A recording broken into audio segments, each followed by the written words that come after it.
Hi. There we go. There's full volume. How's everybody doing? Hey, guys.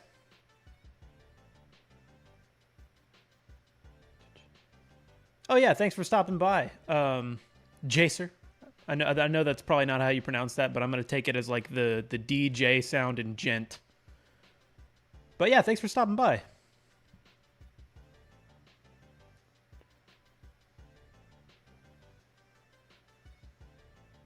Oh, hell yeah, man. Donkey Kong. I still haven't picked it up yet. I haven't had any time.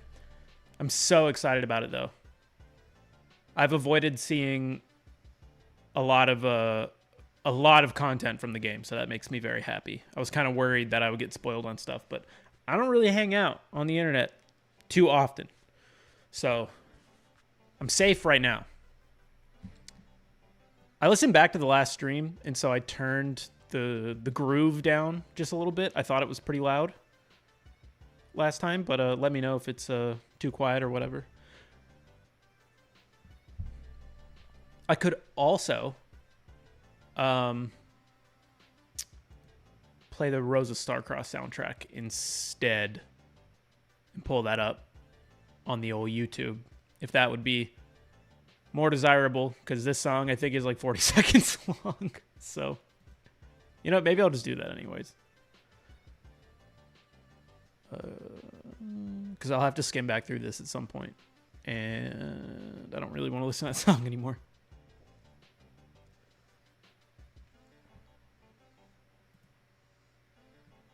Okay.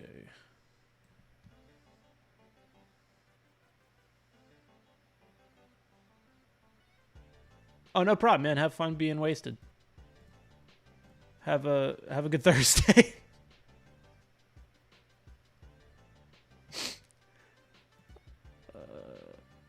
Okay. I'm gonna turn that down. Let's get I hope this doesn't cause any problems. I don't think it will. Unless at some point I really stupidly accidentally turn on like stream volume and it just like feedback loops forever and deafens all of you. Hopefully that doesn't happen.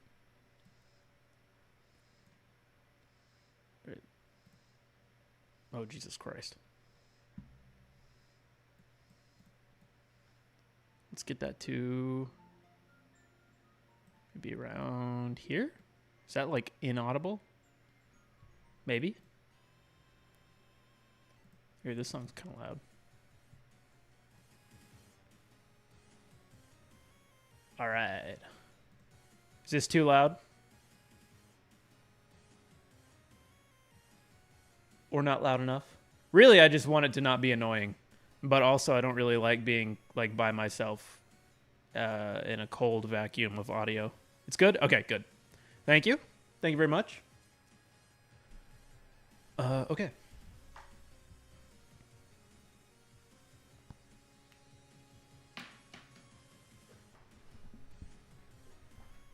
All right. I'm taking my earphones off too. Let me know if you hear any like weird feedbacks or anything. I could bump it up a bit, but it's good. Okay, that's good to know. I think then I'll keep the setting how it is now, and then after today, I'll probably like check back through this and see how much I think I should bring it up. Cool, thank you. Okay. I figured this would be the case, but I don't think there's really any questions or anything this time. I mean, there's a couple, and anyone in chat can feel free to bring up any. Again, not even questions, just if you want to chat about anything, we can. But there's a couple questions, and there's one repeated question that I've gotten on a couple videos about Starcade, and I'll just talk about that for a bit. Hello, Be Fast. Welcome in.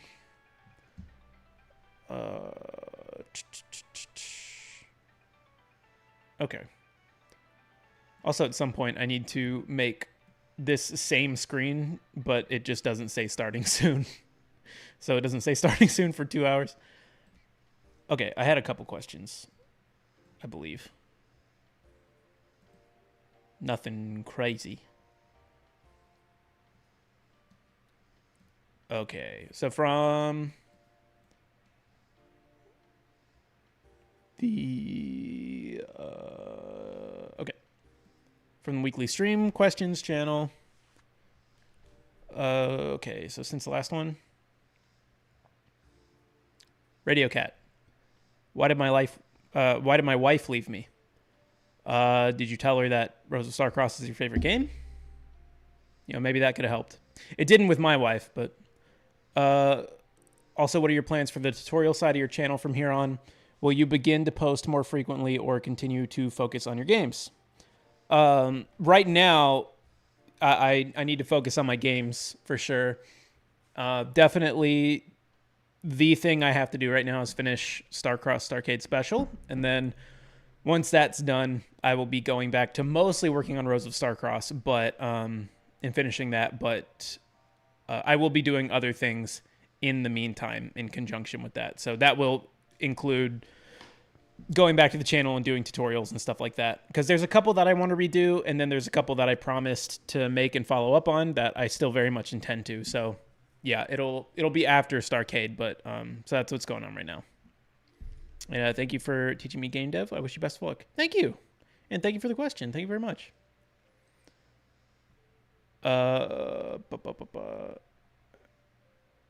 This got a response, but I think this might have been a question from last week.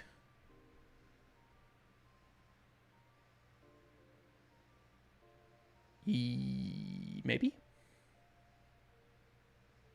Oh no, there were a couple others. Okay. So also, are you planning to do a cutscene system tutorial in the future? I think that it will really help me and other developers who struggle with it and want to tell a story in their games. Yeah, absolutely. That'll definitely come with like a full series type thing. Because the thing about a cutscene system is that it is super dependent on how your game is programmed in the first place, how characters move and stuff like that. I know there's things like sequences in Game Maker, which sound really, really useful. But as far as I can tell, they feel totally divorced from like the mechanics of your game. So it just, like Rose of Starcross, I don't even think could use the sequences or anything like that because just the way like the collisions and the Z-axis and all that kind of stuff work. So, but yeah, I totally will. It just, I don't know if you can really make one by itself. I think it has to be contextualized by a game. So I will cover one at one point, and probably the main thing that I'll cover is the way you should be thinking about making a cutscene system for your game versus just specifically here's exactly how to code it, because like I said, I don't think you can really do that. But that's a good one. You can build it by using like stacks of commands and stuff like that. Yeah, you can totally do that. I've made a couple systems like that where you basically just like queue up a bunch of actions in timers and just let it go. Which means you need to make your own functions and stuff like that. But it's really not too hard. It's just one of those things where you need to kind of think about it as you're building your game in the first place. Or at the very least, you need to think about your core mechanics a lot as you're making it. But yeah, I'll definitely cover strategies for that and literally cover it too in certain series.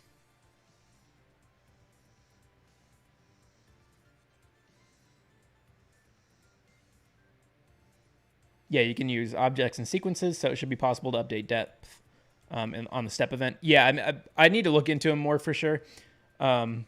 If you're referring to what I was saying about Rose of Starcross specifically, it's not necessarily the depth thing. It's just sort of the complexity of the interactions with the world. I don't know how rigid the sequences actually are. And if they are rigid, as in like everything behaves the way that you've told it to in the sequence, I would have to do some personally for my game would have to do some work on some different parameters and things like that or something. But I need to look into it in the first place. The way I have my cutscene set up is very natural for me, and I've got a hang of it. So I just haven't had to look into them yet. We're about to attempt a turn-based battle system. Good luck, man. What kind? Like, is it more like a Mario RPG type vibe with like action commands and stuff like that, or is it going to be more like a a very menu-y like Final Fantasy sort of thing. I'm very curious because one of those is a lot easier than the other, and I feel like naturally you'd assume that the easier one would be the one that's just like menus and text, but those ain't easy. Okay, hold on. Let me answer a couple more questions before I get back to chat. Okay. Another quick question from the Discord was, this is about Starcade. What does the end part of trailer 2 of Starcade mean? Like the character hiding and the person that speaks at the end. Is that going to be super important to Starcade's story? It is a spoiler you can't talk about. I mean, I'm not really going to say anything about it because, but I mean, yeah, there is a story in Starcade, and those are the characters of it.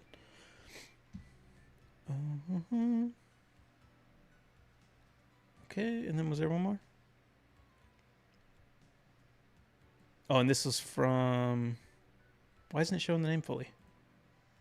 I think it was from Shogeku, who has been here forever, by the way. Thank you for your question. Like, literally forever. What amount of communication do you see having in the Discord? I enjoy the occasional side conversation with devs on random days. In a reoccurring format, I'm interested in what's changed for you since the last engagement. Also, whatever topics interest you go on in the moment. Let's make that a main question. What's been your favorite thing that's happened in the last week? Oh, that's a good one. I like that. And like I said, also, thank you for being here forever.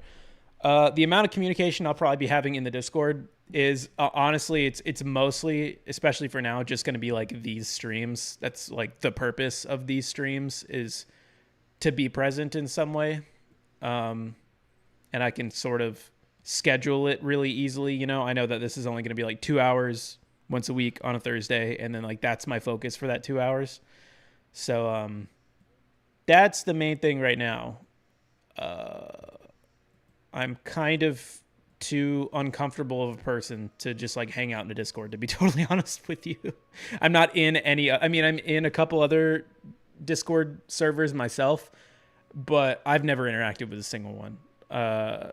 So it's just not, I'm not like used to that. I need to get used to it at some point, but I'm sure after Starcade is done and I'm not so busy, because that's another thing is I work a lot every day, and by the time I'm done working, normally what I want to do is like be by myself, and that's my time where I get to play games or watch a show or something like that. That's my, I get to experience art time, so I normally don't just like hang out too much, but that could definitely change in the future.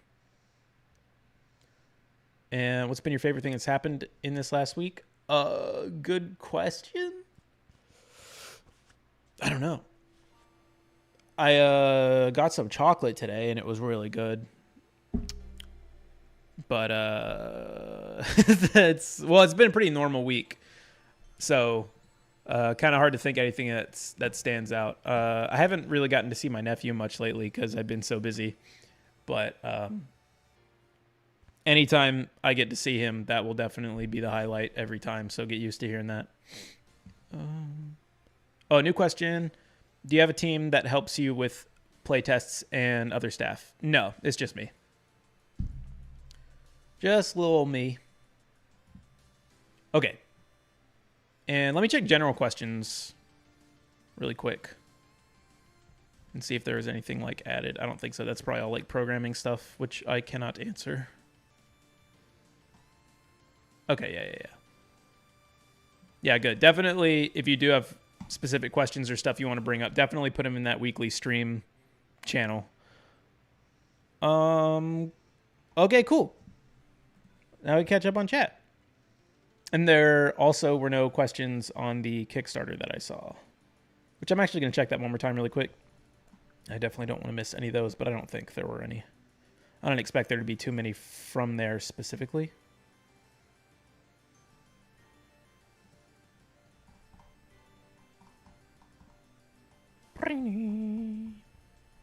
Woo! I have no idea if my voice is actually synced up to the song. Or, again, if the song is all that audible. Okay, cool. I think we're good.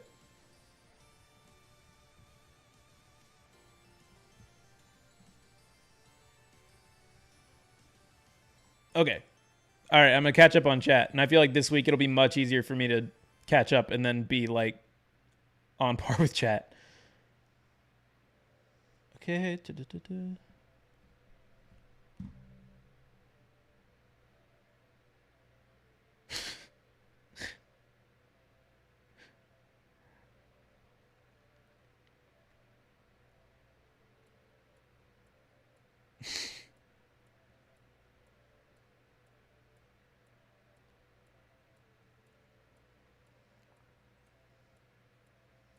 Okay. Are you doing the art for your game by yourself? I assume this is for me because someone else mentioned something about doing art a little bit above that. Yeah. Yep, I am. And then the next question is, do you do everything in your game by yourself? Yes, I do.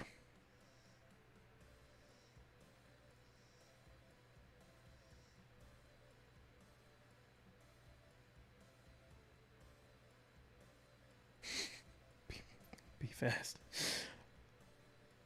For how long have you been working on your game? Again, I'm going to assume these are for me and that there's not a conversation that I'm missing because I'm stupid and can't read. So I'm just going to answer them anyway. I mean, debatably, the entire time I've been making games, like from the second I was learning. So like 8 years, but I think a more correct time scale would be about 5.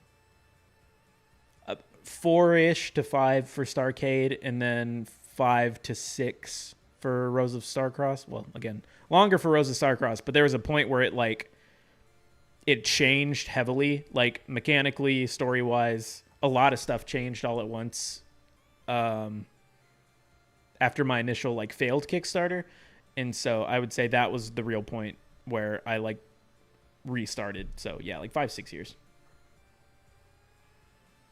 Do I like pickles? Yeah. Yeah, they're pretty good. They're not my favorite thing in the world, but I do like... If I have a burger, I'm definitely getting it with pickles. These days. Last, it was a different story when I was but a child. Oh, you're working on a game and use my tutorials. That's awesome. I love hearing that, man. Love hearing that. Oh, logic bombs. Thank you, Be Fast. I need to say that. Yeah, if a game just came out by... If you've ever heard of Matthew Matosis, who is a YouTuber, hasn't made a new video in a year or two, I think, but excellent game analysis channel. Like, I think by far the best one. Matthew Matosis. Done very good videos. His older videos were like, you know, kind of review style, but the videos from like 2018-ish, 2017 onwards, really great like analytical case study type stuff on games, and really, really good. I feel like I learned a lot while watching his videos. Anyways, he just finished a puzzle game called Logic Bombs, and it's been really good so far. I don't know the dude personally, by the way. He's absolutely not the kind of dude who would ever pay anyone to endorse a game, especially not me, fucking me. But check out that game. It's really, really good. It's just like a logical puzzler, super simple, and it comes with a Game Boy ROM because it runs on Game Boys. How cool is that shit, man? Yeah, definitely check that out if you like puzzle games.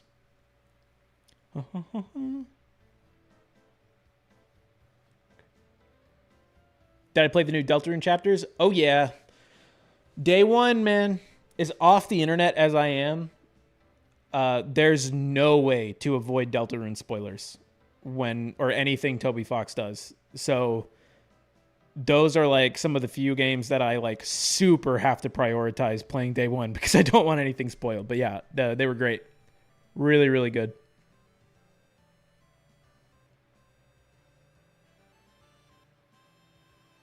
Oh, is there any way to find the Discord link? Absolutely. I can just find it myself. Hold on.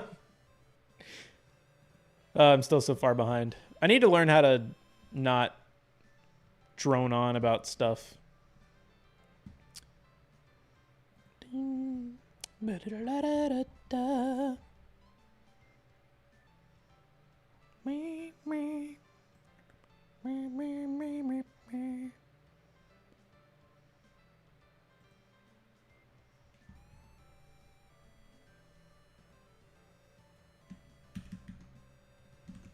There we go. There's a Discord link in there if you're still here. I need to make chat bigger. My old man eyes are not having it. Okay, where are we at? Oh, hi, Mom. Thanks. Everyone say hi to my mom. She's probably not still here, but still say hi. Maybe she'll listen back. I'll tell her you said hi later.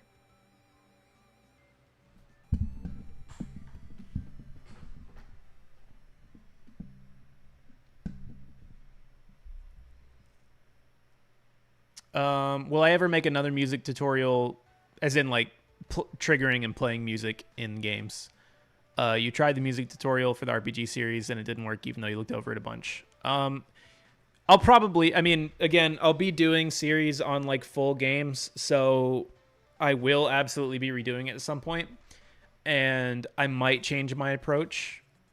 The original approach might have had a possible slight issue with just like maybe needing to keep up with a couple different things in your head, like making sure to add like the music rooms to like the music manager. So maybe, but I don't know how much I would change my process on that. My best advice is to just, instead of, if you finish a tutorial and things don't seem to be working out for you and you're having trouble looking back through and working it out, it sucks, but sometimes, like, by far the best thing you can do for yourself is to just wipe your progress and start the tutorial over again. And then just with the knowledge that something went wrong the first time, you can like really, really pay attention to make sure you're getting every line right, because sometimes that can be easier than going through every other, line of code with a fine-tooth comb and checking where something went wrong. So unfortunately, that's my best advice for that. Will the game ever be playable in Germany? Yeah, I'm going to do my best to figure that out. I just learned about that last week too, and I have not had any time to mess around with the store pages or anything, but that will be coming, and I assume it's just like a setting somewhere or something. I assume it's not like a real hurdle. So if I can get over that hurdle, then I will, and I don't think it should be too difficult. So yeah, I'll do everything that I can. I want it to be playable everywhere.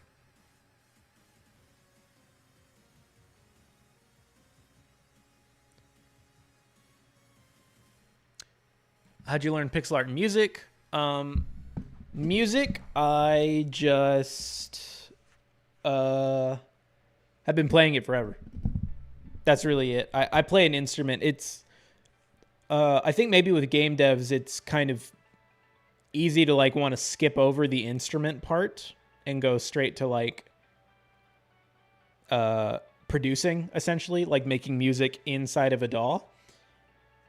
And that might work for some people, but it might not work for you super well. So I would suggest going on like Facebook Marketplace or something, or finding like a used shop or something, and picking an instrument that kind of interests you in some way, and getting like a kind of cheap one, and actually getting an instrument in your hands if you're finding that just straight up learning like FL Studio with samples isn't working for you. But otherwise, yeah, I'm sure there's tons of tutorials out there to help you out with starting that. I've just been playing instruments since I was pretty young, since I was about 11 or 12. So I've just played music forever, and it's just been my favorite thing. And then as far as pixel art goes, I just played a bunch of pixel art games when I was a kid, I like a lot of pixel art in old games, and I've been playing them forever. And probably the pixel art I studied the most is probably Hyper Light Drifter from 2016. It has really good smooth animation, big blocky colors and stuff like that, and I really, really liked the way that game looked. So, but pixel art is definitely one of those things where you just need to keep practicing it, trying stuff. And something else that you can do is just looking at your favorite games, looking at screenshots of it, and just copying the pixel art, because you can copy pixel art 1-to-1 every single time, you know. And whenever you do something like that, it kind of helps you see why they chose to put a pixel in one place versus the other, you know. And then, yeah, there's just tons of indie games with great pixel art and tons of old games with really, really great pixel art too.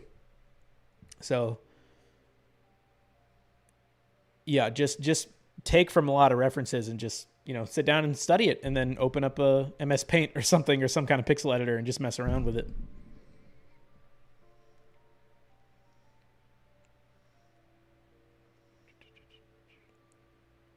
I'm so glad people do just get use out of the tutorials and stuff like that. Man, that's great. Let's see.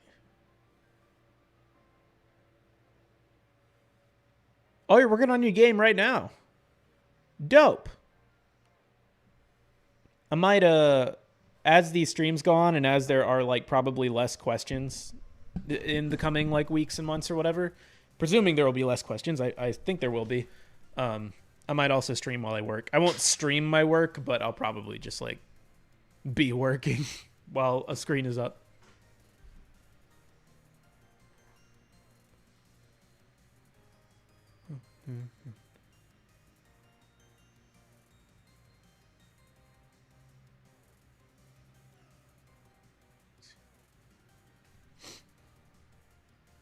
Oh, you kind of stopped game dev for a little bit? But you did do the top-down RPG tutorials. I mean, that's cool. Yeah, I mean, yeah, you figure out what does and doesn't work for you. And also, yeah, you can totally start on something and then realize it's like, I don't really know what I want to do with this. And then, yeah, just move on to something else. But yeah, that's great that you actually found a direction.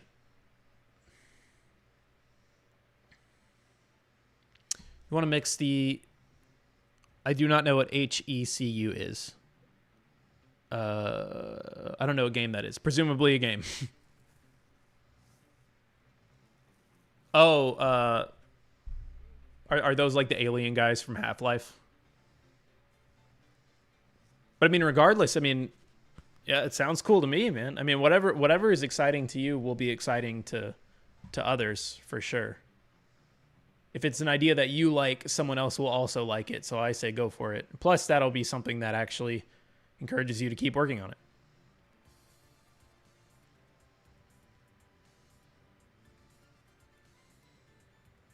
You've avoided Deltarune spoilers since Chapter 2 came out. That is impressive. That is very, very impressive. I wish I could replicate your success. Oh, Mom is still here. Thanks, Mom. Maybe not still here, but... And then she'll say, I'm here. And then in 25 minutes, I'll be like, oh, wait, she was still there. Thank you, Mom.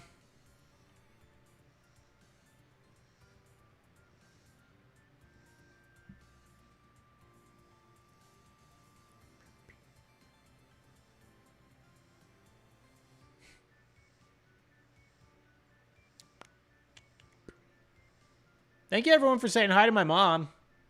All very nice.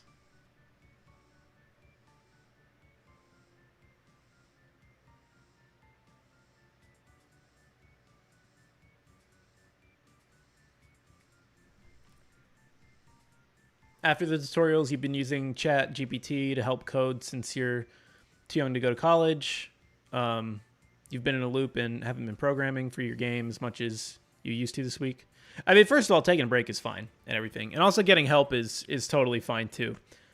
Just make sure that you're really understanding, if you use Chat GPT to help you with programming, make sure you're understanding what it's doing. You know, learn from it. Learning is much more important than actually executing something.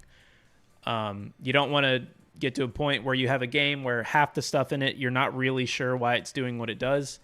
That'll make it impossible to finish your project or to debug it or anything like that. So, can definitely be used as a tool to help you out, but, you know, try and be a little self-aware and make sure that if you are using it a little too liberally and you're moving past concepts a little too quickly before you're positive you understand them, then it might be good to kind of just slow down a little bit. And again, taking a break is totally fine. And sometimes you're too busy. And that's totally cool.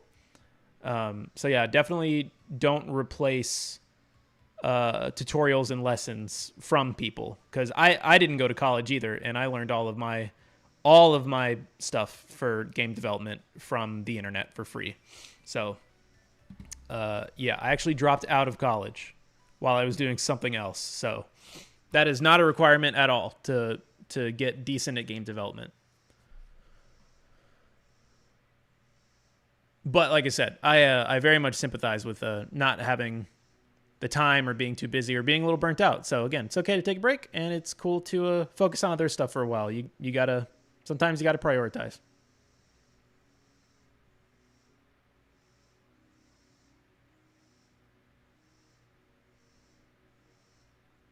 Okay, yeah, I'm seeing other people say that too. So yeah, I'm glad.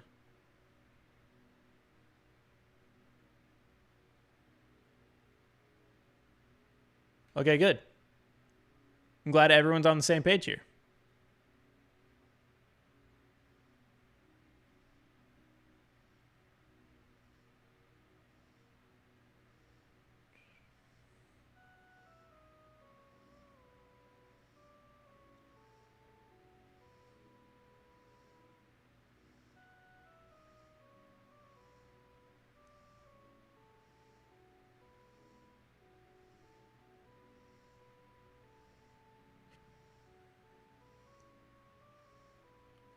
Oh, okay, you brought up the Metroidvania with the Half-Life inspiration again. Yeah, hopefully I answered your question the first time. But yeah, I mean that sounds interesting to me. I've only played about maybe a quarter of the first Half-Life, so I'm not super knowledgeable on it. But I do need to play those a lot. In your game, the player runs into some things but walks into other things. How can you fix that? You might be checking the wrong variables and stuff. Like when you're doing a normal collision, you might be checking when you should be checking your X position plus your X speed. You might accidentally be checking your X position plus your Y speed or something like that. Especially if you copy and paste the code to adapt the two different axis speeds. That can happen all the time, and I see it happen all the time. So, you know, if you are doing an X collision, you need to check your X position plus your X speed. And if there is a collision, you have to set the X speed specifically to 0.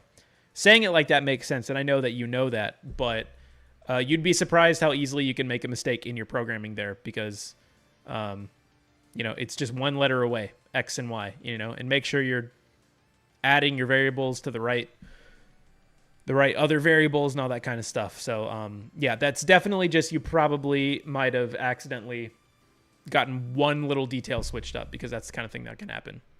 And if your sprites are changing, if you have multiple sprites for your directions already implemented in the game, make sure that you're using a collision mask from only one of your sprites. I mean, you could also just make sure that the collision masks are identical on your sprites, but that's a huge amount of work and can cause a lot of problems with consistency. So, whatever video of mine you're presumably watching, I definitely cover the collision mask thing. So, yeah, just go back through and make sure that everything's, you know, coordinating with what it should.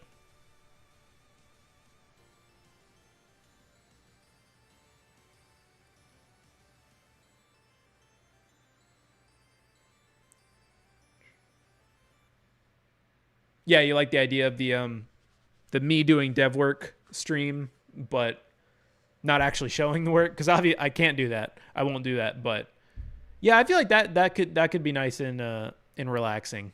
I assume that's what you're talking about, because hello Windows 11. Please update your computer thing. Will you stop showing up? Thank you. Anyways, yeah, that could be a fun stream. Also, I mean, I kind of even thought about it today because I was right in the middle of something when it was about time to get ready for the stream that I wanted to work on. Um, but definitely the first few streams, I want to actually like be focused and like get down the pacing and get better at not yapping like I do right now.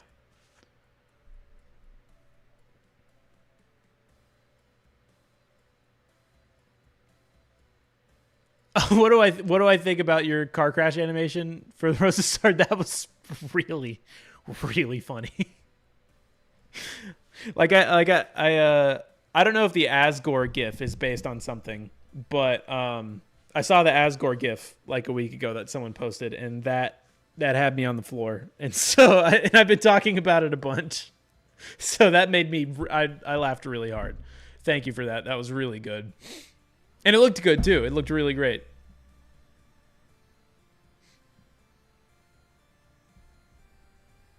Okay, yeah, they have like the gas. That's right. They have like the kind of alien gas mask helmets and like the if I'm not mistaken, it almost looks like they have like a World War II helmet on top or something like that, or is it just like a thing? I don't know. I also played a little bit of Half-Life Alyx when it came out, which I need to finish that game because it was really really fun. But I have its Oculus Quest 2 or whatever, the Meta Quest 2, and it's gotten so slow and crappy, and it's gotten like just worse and worse over time. It's like really hard to play games on it, like to even get them running. But yeah, no, I mean that would be cool. That is a super cool aesthetic.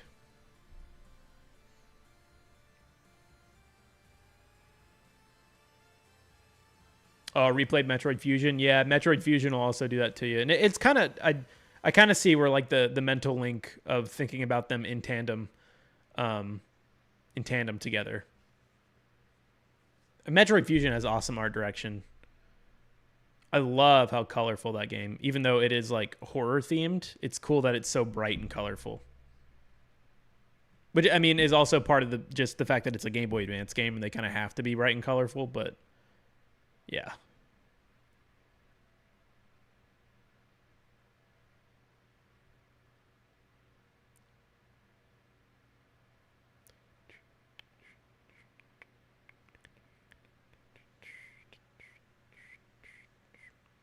Oh, and this reminds me. I'm sorry. I'm just reading some other comments and someone mentioning something about saying 3D with depth in Game Maker.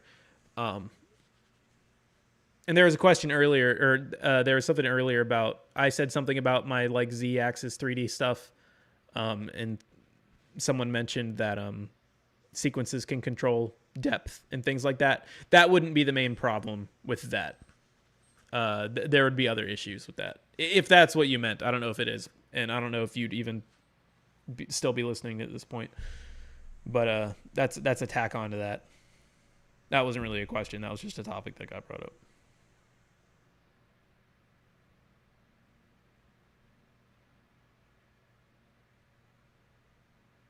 There are multiple objects that the player is running into the way you want to, but other things that the player just walks under. Oh, make sure that those other objects are parented to your wall object. That's very important. Don't forget to parent your objects because that can happen sometimes too, especially if you're kind of new. Very, very easy to forget that. So make sure that they're actually considered wall objects by the game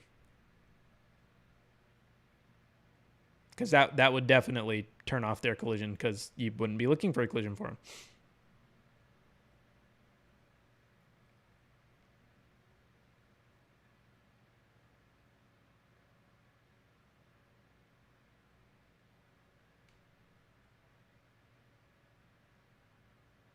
Okay, cool.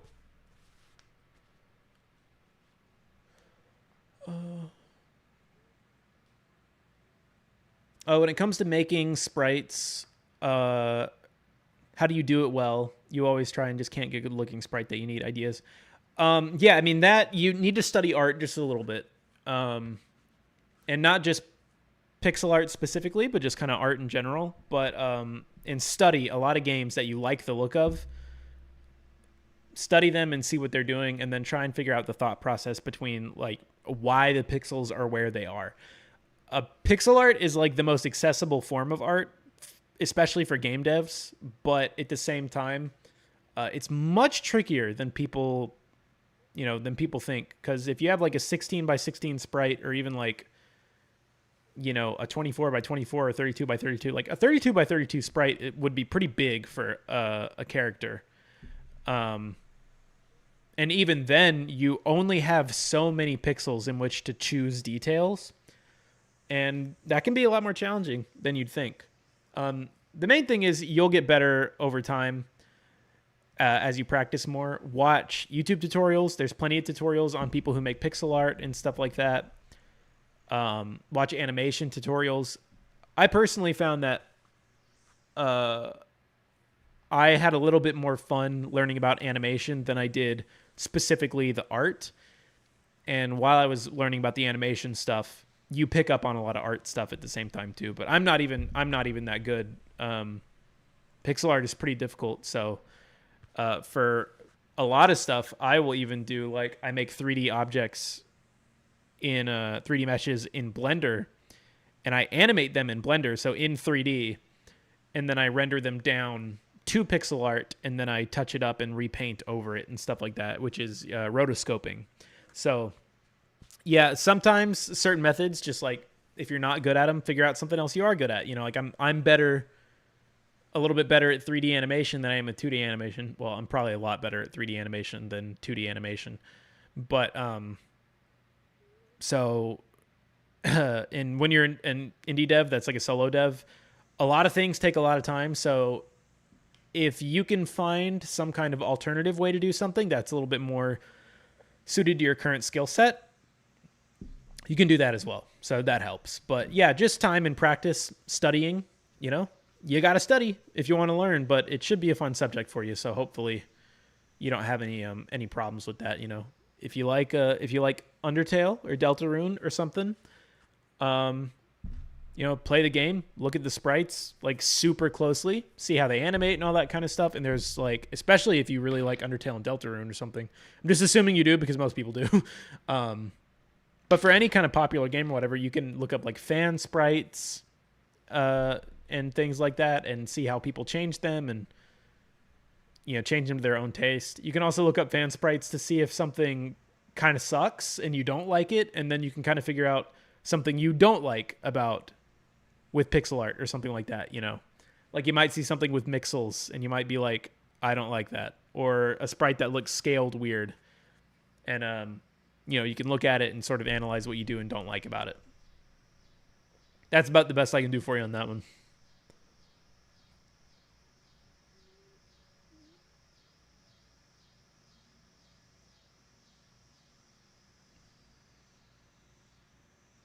Yep, I'll definitely get to the momentum tutorial at some point, but it will be a little while. I need to finish my game first, which will be, anywhere from like 4 to 6 months from now. So it'll be a minute. So I'm sorry about that, but I will get to it eventually.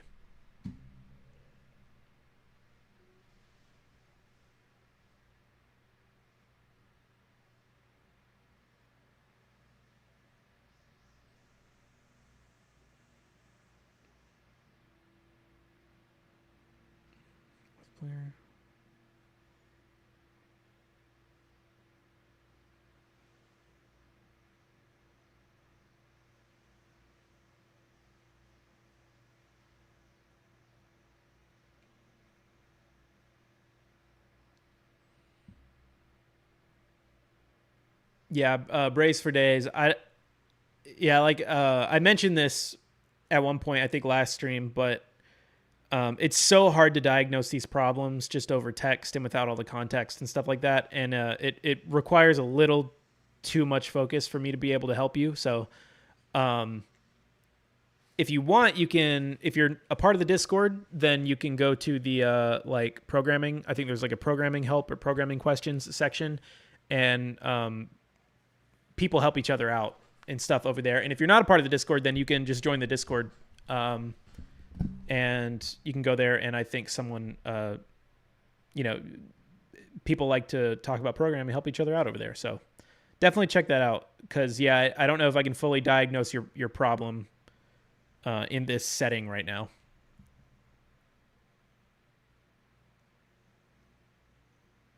Oh, you tried modeling in Blender and scaling down. Yeah, I mean, there's a lot of things about that. I mean, the first thing about it is I don't use any like textures on my models, which I mean, I'm making these models for the purpose of rendering them down into a 2D game where the model is never rendered. So I'm probably really bad at 3D modeling and topology, and my practices are probably stupid and stuff. But for my art style, something that works is I don't do any lighting. I'll just like color the vertex that I want to, which is basically just like flat texture painting. Um, but basically I'll do that. I'll do like flat colors, and I don't do lighting or something like that. But really what it takes is I'm trying to, what's something helpful I can actually say? Oh, okay. So something good that you can do is I mostly do that for the purpose of animation, not really the character design in the first place. But something that you can do is uh, you can make the sprite first, whatever you want your sprite to be, or your original piece of art. It can be a drawing, and in Blender you can put those up as references. I think doing the sprite one is pretty smart, because you can put up your sprite as a reference, and so then if you make your 3D model and the details on it to match pretty closely to that like low resolution pixel art, you'll just have like a really high upscaled version of that pixel art. So by the time you render it down, it should look decently similar to your original actual pixel art. And that makes sure that by the time you render it down, it'll look more like you want it to. But the second thing is that, yeah, when you render down a big 3D model and you render it to low resolution, you know, of like maybe 16 by 24 or something like that, or which I normally don't render it down that small. I mostly use the 3D thing for the sake of the battles in Rose of Starcross, where the characters are quite large on the screen and high pixel count. But I have done it for small things.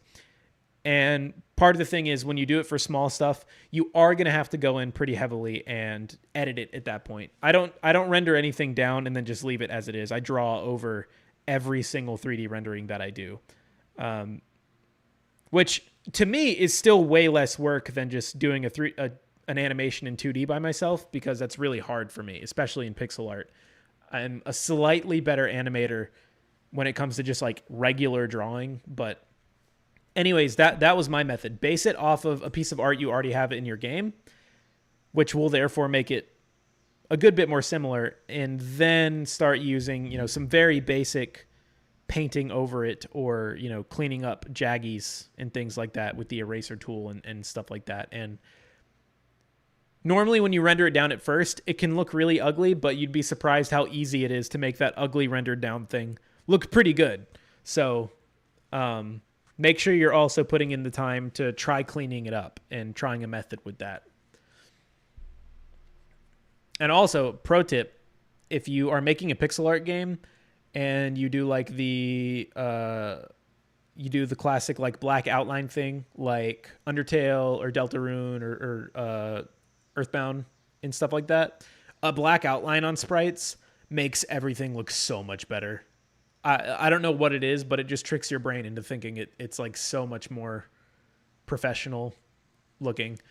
I mean, of course, that only helps if that's the current art style of your game. So, but if it is, get those outlines on it after you try and clean it up, and then you'll be like, oh, wow, this looks okay. This looks pretty good.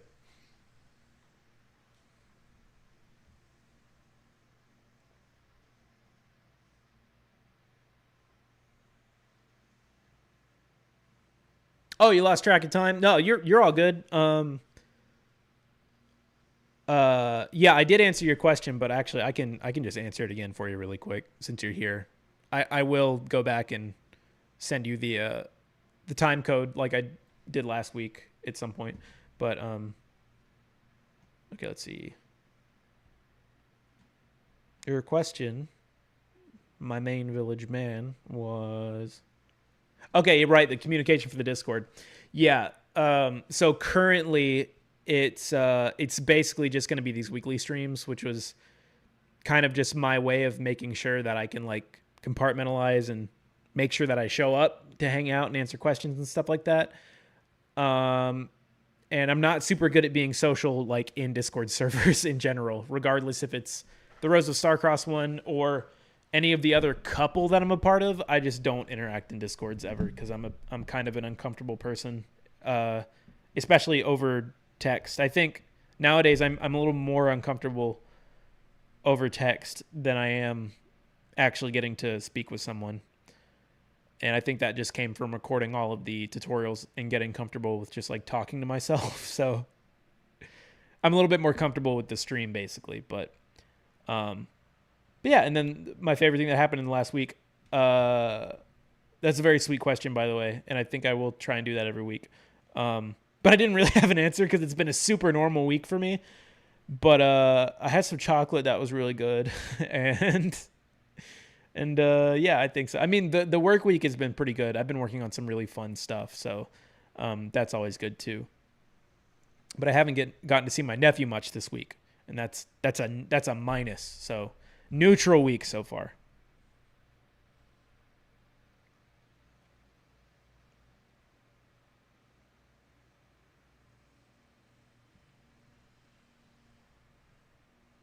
Yeah. I mean, the outlines really are like a magic. It's like a magic mastering tool or something. I don't know. Sometimes I wish I did outlines in my game just to kind of make things easier on me, but uh, obviously it just is not. That's not the art style of the game. But I really like that look. Like if I prototype something, I'm always going for the outlines because it means I can just be a little bit sloppier and I can get those outlines on, and then everything looks a little bit more professional. That kind of sounds, I just realized that kind of sounds like I'm also saying that makes it easier. I mean, I think it kind of does, but I don't really want to disparage any games that use outlines heavily that look incredible, such as Deltarune or Mother 3, man. The animation in that game just rocks. It's so good. It is unbelievably good. Man, I miss that era, dude. If we could get back to like bigger budget pixel art games being made, like the fact that there was a time it like, especially once you got to like Game Boy Advance, because it was a lot more powerful than the other Game Boys, the Game Boy Advance, and then like the Nintendo DS, and especially that era, there were like big, experienced AAA companies making professional, fully funded pixel art games. And obviously there's incredible looking pixel art games now, but especially indie stuff, obviously, because those are the only ones that get made. But just, dude, yeah, like I can't get over how good some Game Boy Advance games look. Just awesome. And then same with DS games, unbelievable stuff. Any updates on the next tutorial for how to make an MMO RPG? Yeah, it's almost done. Give it like 2 weeks. It's almost done.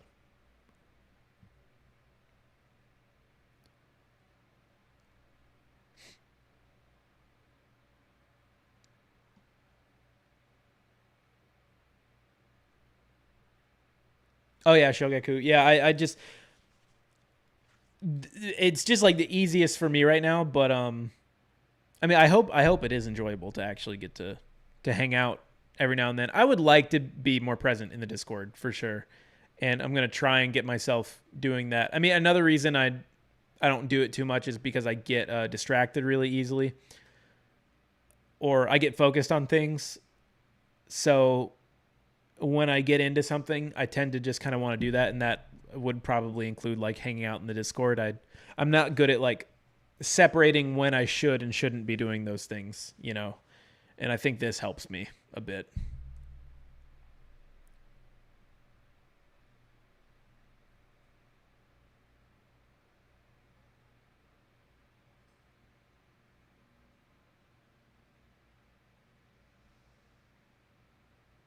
Yeah, totally. Yeah, outlines are not the only thing that make art assets pop.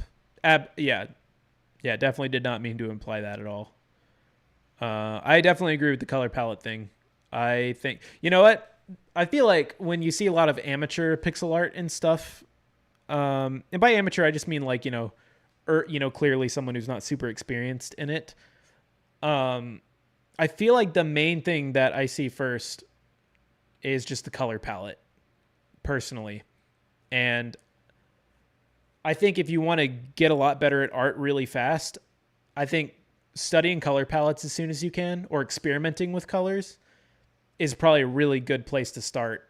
Even before you get like quote unquote good at actual pixel art, like colors go a long way, man. They're very important to me.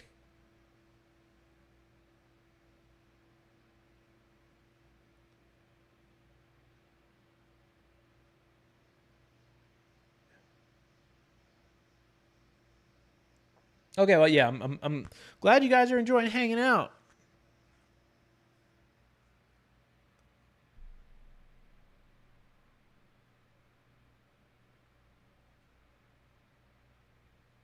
Amateur means someone who does something for the enjoyment of it. Yeah, I guess it does, right? I guess amateur technically means anything that isn't professional. I think they're like mutually exclusive. So yeah, I guess yeah, amateur could mean literally anything. Because I'm not a professional, so so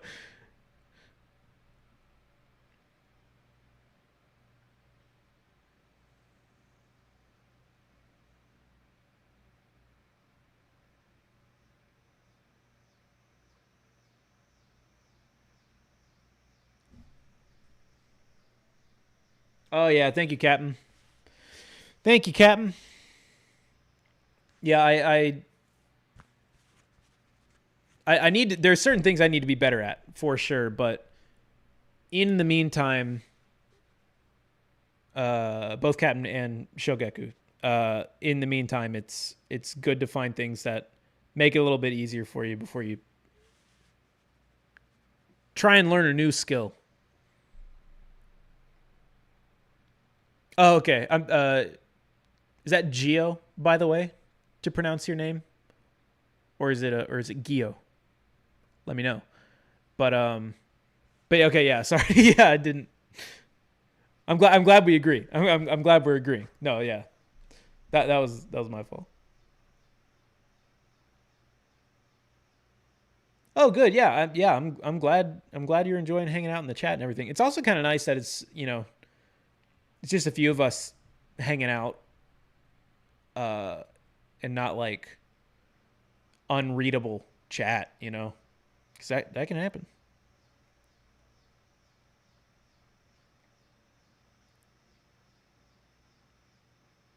Oh yeah, lock in, man. You got it.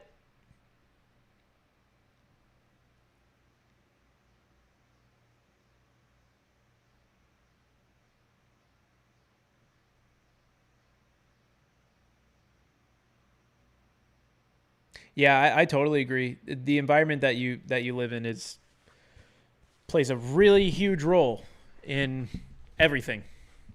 Um, yeah, it really really does. Uh,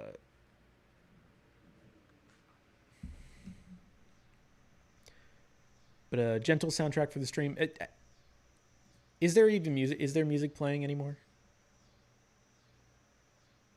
Oh yeah, it probably ended like 40 minutes ago or something. Okay, hold on here. Let me turn back on the at least the Rosa Starcross soundtrack. It's mostly gentle, and hopefully it is audible because I cannot tell. Let me know if there's something wrong with it now that I've restarted it.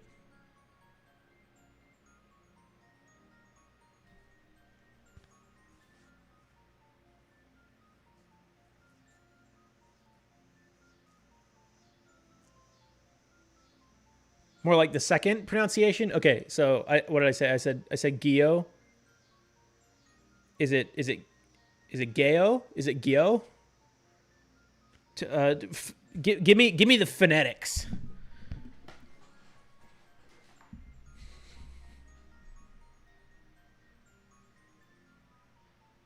Oh no, Megan.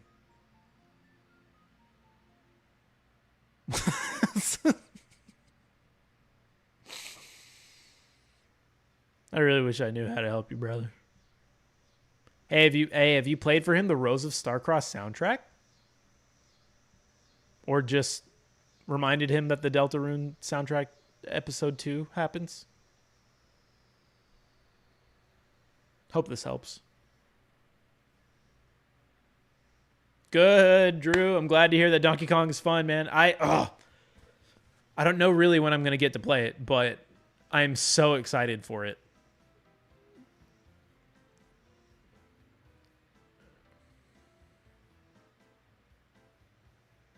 Oh, if there's music, you cannot hear it. Hold on. Is the music still quiet? Did it actually start, or is it just like really, really quiet?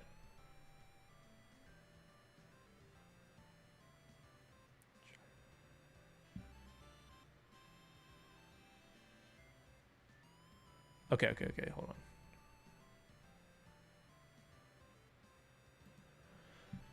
on.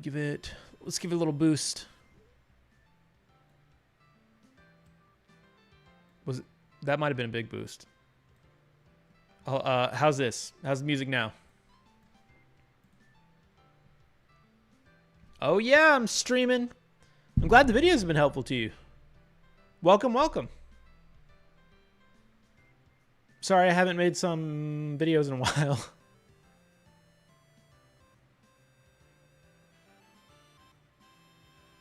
Okay, Gale. Alright, let's see. We're gonna go up.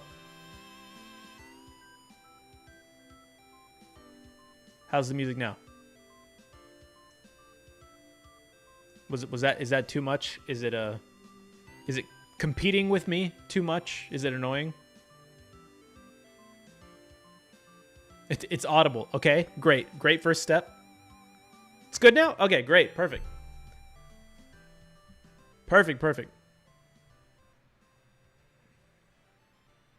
I wish there was an easier way for me to check these things.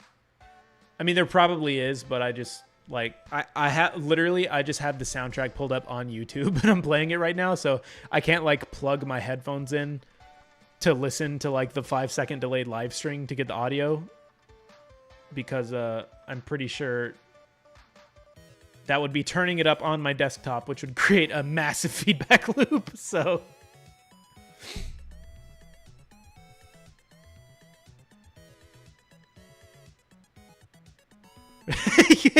the voice you read my messages in is basically indistinguishable from Megan's. Yeah, I know.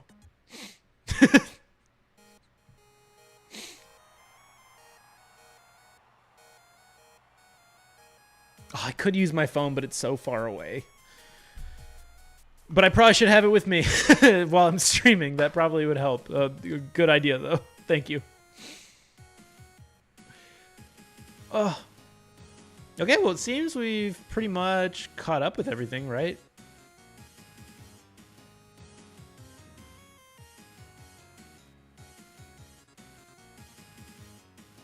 I'm glad you like the Twain. I like the Twain, too.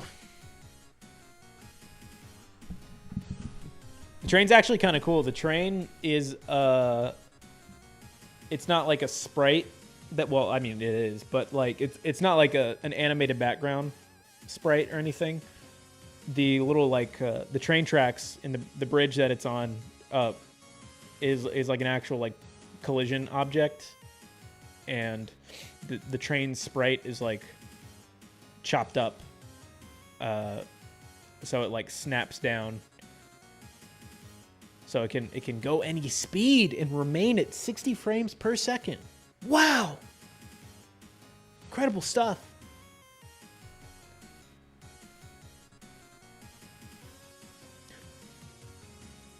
Oh, hi, Ronan. Okay, bye-bye. See you later. Bye, buddy.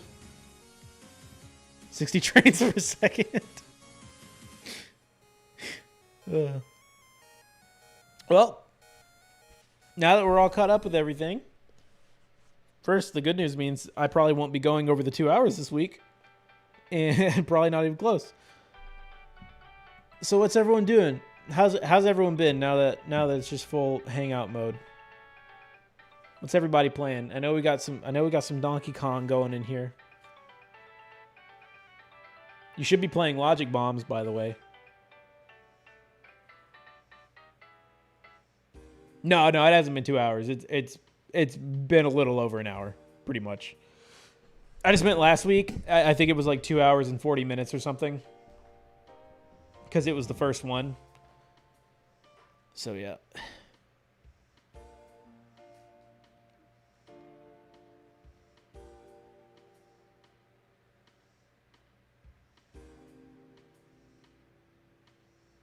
Does 3D modeling count as a game? Huh? I don't know what you mean. It counts as game development. If it's for a game. Absolutely.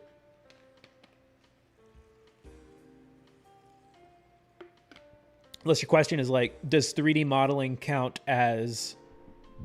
Does 3D modeling and then rendering it down really count as pixel art? I don't know if that's your question. I'm not trying to put... let me rephrase this.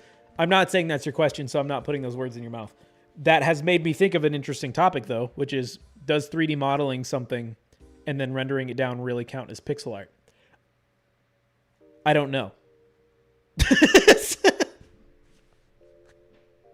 I was like, what an interesting question. I can't wait to talk about it. I don't fucking know. So, okay. But no, I mean, it's I know that there are conversations about like the different types of pixel art, because there's like pixel painting, there's like very traditional like placed pixel art, there's sub-pixel animation, there's rotoscoping like what I do. You could also just make a 3D game with very specifically made textures and then render that down to a low resolution, and it makes it look like a pixel art game. Like, does that count as pixel art? I don't know. I think the only important thing is if it looks interesting to you and you enjoy doing it and it's sustainable to you, then it just really doesn't matter what it is.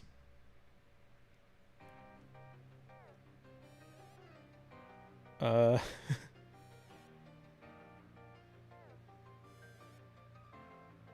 I cussed. Yeah. Oh, yeah. Yep.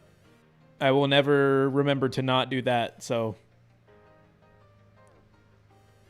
Are you really playing the Super Nintendo Donkus? Or are you lying, BFast? Because I'll find out.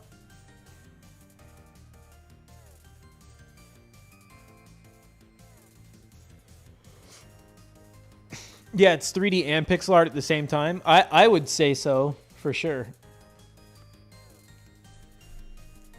I love 3D animation, man. I mean, I prefer looking at 2D animation, and I wish I was better at 2D animation, but I feel like 3D animation is just so much more manageable. And I feel like I can, like, you know, stand up and do my little poses and my actions, and I can translate that faster to, like, a 3D model. Like, the posing on 3D models is really, really easy to do and super, super changeable. You know, unlike a drawing. If you draw something in the wrong pose, it's like, well, I suppose I'll redo the entire drawing. I like the non-committal nature of 3D animation a lot.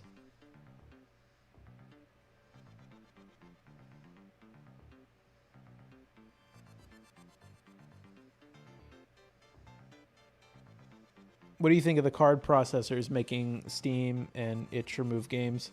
I know absolutely nothing about this. I might know what you're talking about. BFast mentioned it to me the other day, I think, or Dan mentioned it or something, but I have absolutely no idea. I literally spend all of my time just like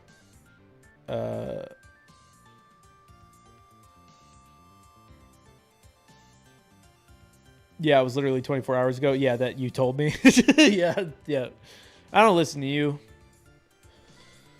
God. Or do you mean it was 24 hours ago that they actually did it?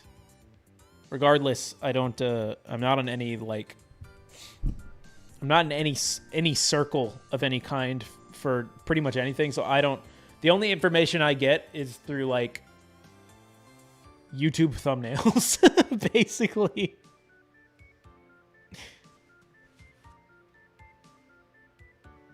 This is all I know.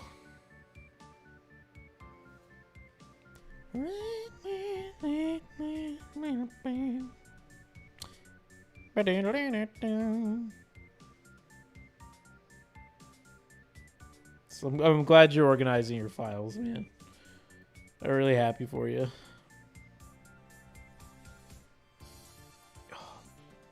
Man, I don't know if I'm set up to do it, but I would kind of like to play Logic Bombs right now. But I kind of don't at the same time.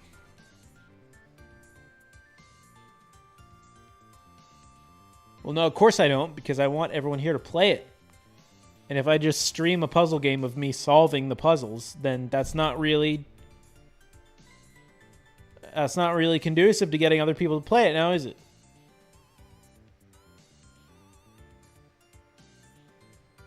Unless, of course, I'm too dumb to solve them.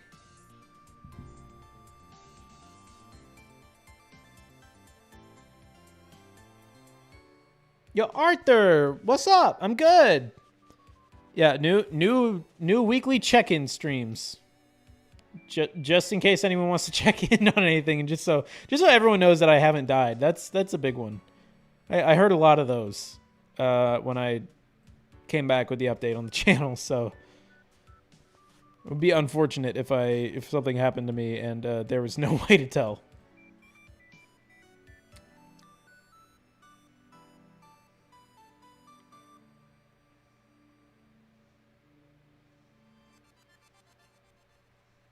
Oh, how would you make events play after a dialogue?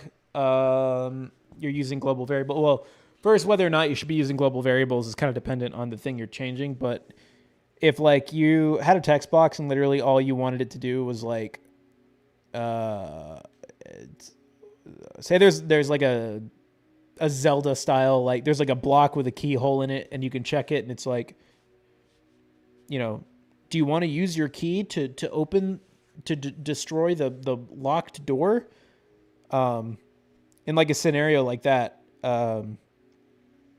you could link another text box to the first one.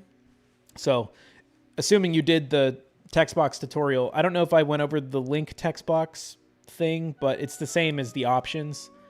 So, you know, in the option menu, when you pick an option and then it instantly, as it destroys the old text box, creates a new text box. You could do that without using the options. You could just make a variable called like link text box ID or whatever. And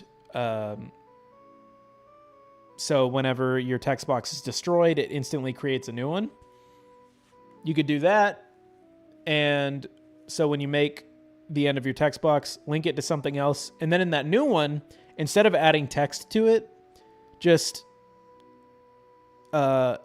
in that script game text thing, you could just like destroy instances and set set variables and things like that, and then just instantly trigger the text box to destroy itself, so it never plays anything.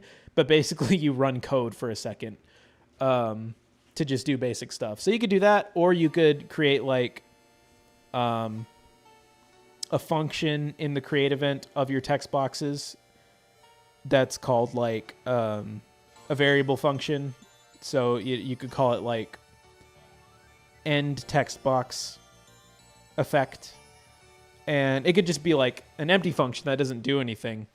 And then on the destroy event of that text box, you call that function. And since that's set up as a variable in your text box, in the script game text, what you could do is, override that variable and make a, end text box function, and then actually do stuff in it. So whenever it's triggered in the destroy event of the text box, it can execute whatever that function is, and that function will always be customized to whatever you set it up as. So hopefully all that made sense. It can be very difficult to explain these things without visuals, so which is why I tend to like to do the tutorials, but hopefully that at least points you in the right direction. Mm-hmm.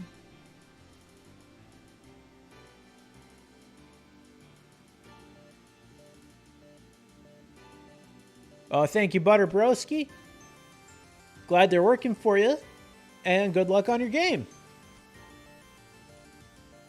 Matthew should make a second game called Logic Frogs. He was actually working on a game called Mushido for a while, which was like a Castlevania type thing, like Classicvania type thing. And it sounded good. I liked the sound of it, so maybe he'll go back to that next. I don't know. I'm very curious as to what he does next. I hope Logic Bombs does well for him. I feel like the guy deserves it a lot.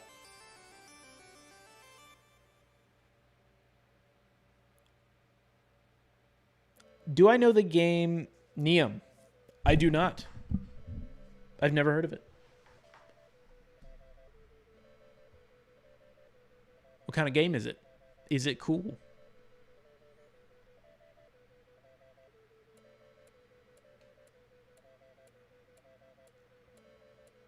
I'm excited for Starcross Starcade Special, but how is Rosa Starcross going? It's they're kind of both. So that's right. I didn't even talk about this. I said I was going to. So I probably should again at the beginning of the next stream or something. But so Starcross Starcade Special is for all intents and purposes, it's like a chapter of Rose of Starcross. That's like the easiest way to explain it. It's like a chunk of the game. So not necessarily from the beginning, but it is a chunk in the game. But it just has its own, contained story in it specifically, and it obviously has the action platformer gameplay also, in addition to some of the Rose of Starcross stuff. So,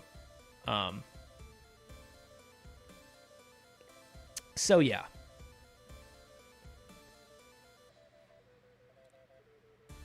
And your tutorials for like a year ago really helped me jumpstart my game development knowledge. It's on hiatus for making a game. That's awesome. I'm glad it helped you out.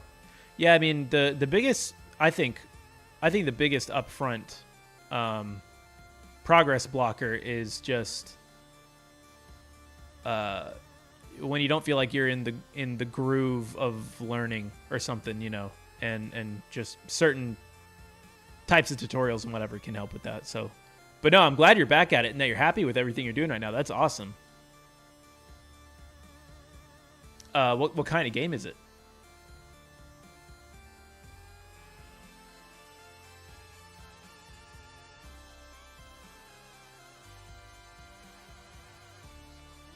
Oh, so like a prelude or something. And chapter is taking this long? Yeah. Yeah, kind of. Like I said, it's not necessarily, it's not the beginning of the game, but it's weird. It's pretty unorthodox, and I don't mean that as like a pat on the back. For myself, I kind of look. I'm just where I'm at, I'm where I'm at. So, I don't know how good or bad of an idea that turns out to be. But yeah, it's kind of like a chapter, but with another game added to it. I feel like you could consider Starcross Starcade Special 2 games, personally.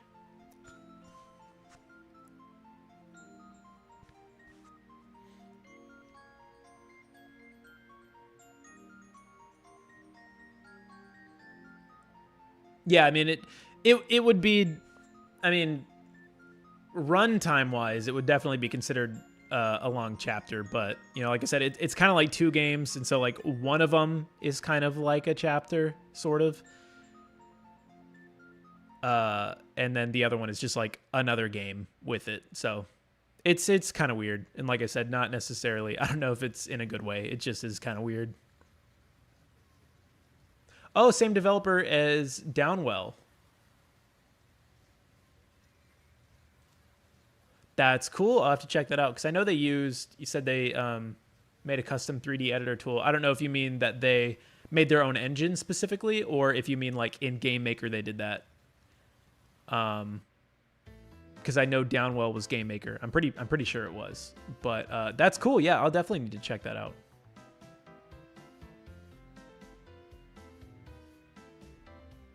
Oh, it inspired someone to make the Photon 3D engine. I've never heard of that, but that sounds really cool. And I'm now realizing that probably means that the developer did make their own engine for that. That's really cool. I need to look up both of those things. I'm pretty out of the loop on a lot of things. Late for live? Nah. I mean, I'm pretty sure it's always going to be like 4 to 6 Eastern Standard Time on Thursdays. I don't think I'll ever break out of that mold. So just if you ever have a question or whatever, you just show up at that point. Or somewhere in that time, and I got you.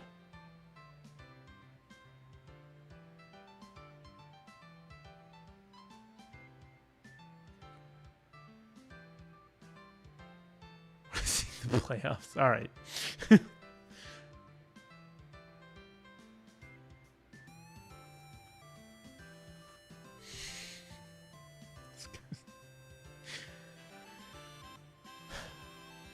Got Be Fast and Dan now.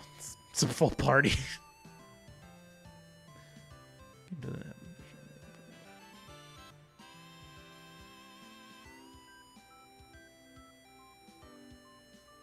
Oh, Stargazing is a nice name. I like any names that have star in it, so I like that. Lots of lore, but you haven't elaborated or connected the pieces yet. I mean, that's totally cool. I mean, the work's got to get done at some point, but that also means you got to do some work before you do other work. Hey, Tristan. How's it going? See, how can I write code that when I press and hold character... I press and hold shift, my character runs, and the sprite will be 15 frames per second. So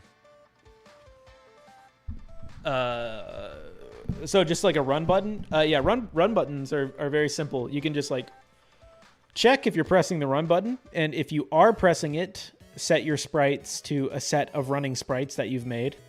That can be any frame rate that you choose them to be in the editor, and if you're not pressing the run button, you can set your speed to like, 1 pixel per frame. And if you are holding it, then you can set it to be like 2 or 3 pixels per frame. Like I said, programming stuff I'm not going to try to go too far into. But that should point you in the right direction.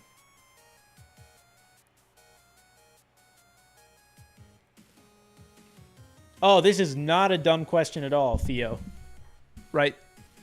I believe, Theo, the Italian one. That is a great question. Is it better to do a lot of game jams or do big projects? So, okay. I think the answer is both. But for a long time, I would have been like... I've flip-flopped on both, kind of. And obviously, there's a huge difference between a game jam and like a quote-unquote big game. Like big...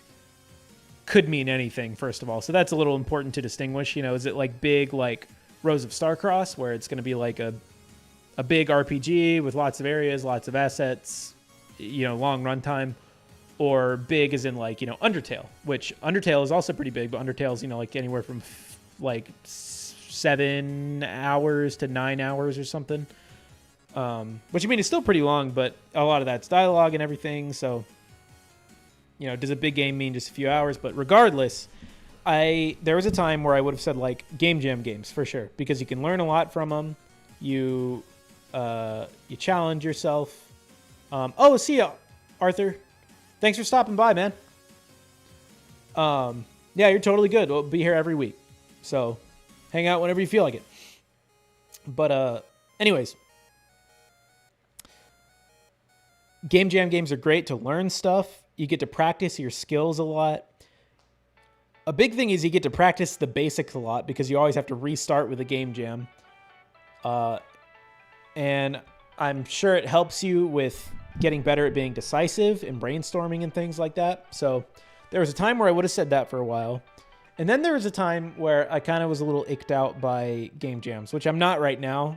And I was never like fully, like I was never like I hate game jams or anything, but there was a time where I feel like it kind of just explicitly promoted people to, you know, never commit to something a little bit more ambitious, because you can continuously get more ambitious with your game jams, especially considering I know that some last for longer periods of time. But if the most you're ever spending on a project is like a week, then, you know, and I know a lot of game jams are only like 48 hours or something like that. Some are like a month or whatever, but for the most point, if like the longest amount of time you're spending on one game project is like about a month, you will continuously get better, but I feel like there's going to be a kind of a hard cap on that. But at the same time, it's very common advice, and advice that I absolutely agree with, which is just like starting with your big project or your dream project or something is a huge trap that I've fallen into. Everyone falls into, you know? And so I would also like to champion the idea of like, don't do that. But also I've just realized recently that that's just kind of ignoring the fact that no one fucking wants to hear that, right? Like, if the one thing you want to make is your dream game and someone's like, do something else instead, that kind of just feels like someone being like, why don't you go draw a picture instead of do game development? You know what I mean? Like, and it's just not going to happen. I don't think it's reasonable to assume that most people will take that advice and be like, yes, you're right. I won't make my dream game right now. I won't try and make my dream game right now. Because the chances are your dream game is like the only thing you think about. So here's my new strategy that I've thought of recently, because these are topics I want to make videos on at some point. And the reason I haven't made them already is because I want to think about these things a lot. But I feel like you should work on both at the same time. I feel like you should work on a quote-unquote big project or whatever, and you should regularly work on like game jams or really small projects. Because, and I got into this a little bit last stream, but I really feel like something that can drive you away from game development if you start with a big game and that's all you're working on is you're just constantly putting stuff in from different people's tutorials. You're naming variables with different types of formats. You're getting like varying quality and very complexity of tutorials just so you can put in a feature that you want. And normally these projects will just be a huge mess by the time you've got in a bunch of stuff, and you won't really know how to manage it. And that's okay. That's pretty natural. And I think what doing the small games at the same time will do, like constantly starting new projects and stuff like that, I think what that will do is it will make you realize faster how much better you're getting. And it'll make you realize in your big project that you're like, okay, this is getting messy. And because I've been starting these projects, you know, over to do new concepts, to do game jams and whatever, I'm realizing how much better it is whenever you start with a good, scalable and adaptable base. You will naturally learn that if you're starting more projects over and over. And that'll just lead you to make smarter decisions with your quote unquote big project. There's going to come a point where you realize my big project is programmed like garbage right now, and it's not as good as I am, not even close. And I don't even think the design of my big project is as good as I thought it was. You know, like there's things about it that I don't like that I want to improve. And so you'll probably restart it or whatever. And you know, I don't think that's a bad thing. I only think it's a bad thing if, you know, you do something like what I've done stupidly, which is, you know, like you crowdfund it and it gets funded. And then, you know, you like really need to stay focused on it. And that can definitely cause problems for your growth as a game developer. Which that sounded like complaining. That's not what I meant. I just meant as an example. It's totally okay to work on your big game as long as you're not fully committed to it and you have a responsibility to it. Keep your big game on the back burner and keep working on it while you work on smaller things. And I think that to me sounds like a winning formula, because that's kind of what I've been doing over the past couple of years is like, if I need to take a break or I need to recontextualize something in my head, I'll make like a little prototype in one afternoon or something. And normally it'll like open my eyes massively to how much easier I could have done something in my big project. And then of course I have to evaluate whether or not I should actually go back and implement these changes to my big project or whatever. But and a lot of times, you know, you don't have the time or the resources, or it would be too difficult to go back and uproot a system. But the thing is, you know that by the next time you do something else, you have that knowledge ready, and you're like, okay, I have new methods for this stuff that I think are way better than my old methods. So that's my big boy answer, because I thought that was a really interesting question. So again, not a dumb question at all. Very fun question. Good question. I liked it. Thank you. Okay, catching back up again. Will there be Steam achievements in Starcade Special? Do you have to have them? I thought you did. I didn't think you had a choice as to whether or not you had Steam achievements. If not, if they don't force me to, probably not. Probably not.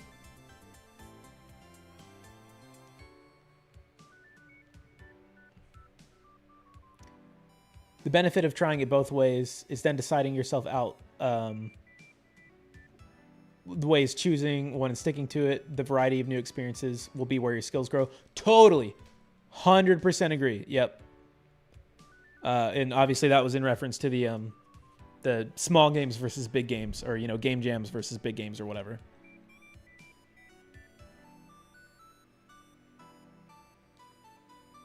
How can you make an object that removes the background of a sprite? You'd normally just want to make the background of your sprite transparent if you didn't want there to be one.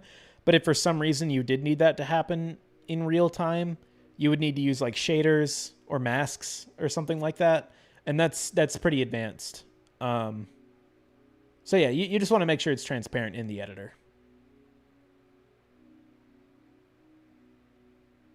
You have a dream project that's like long, but you want to sharpen your skills with jams.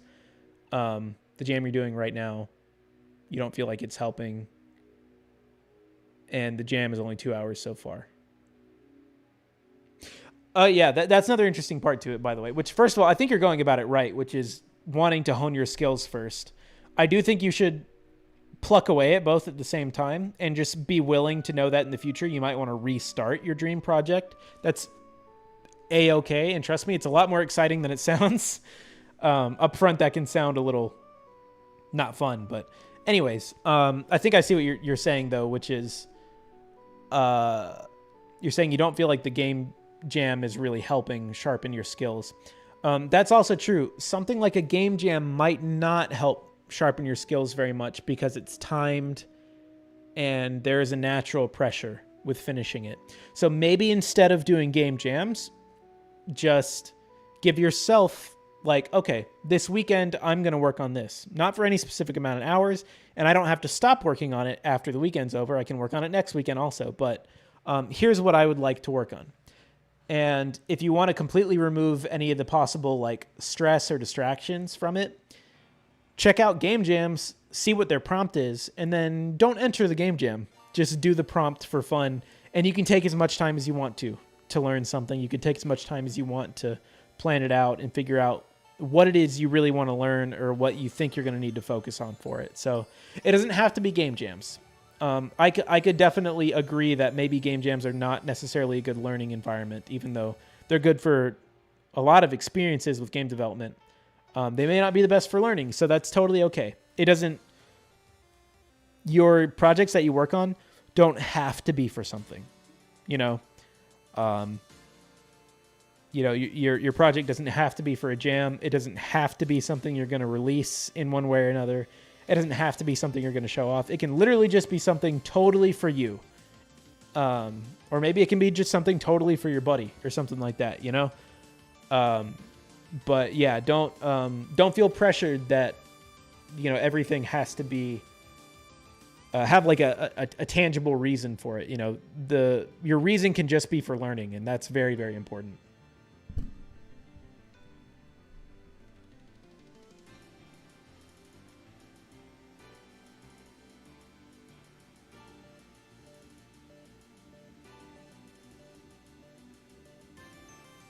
Yo, you doing Taekwondo championship next week? That rules. Well, good luck, man. That's awesome.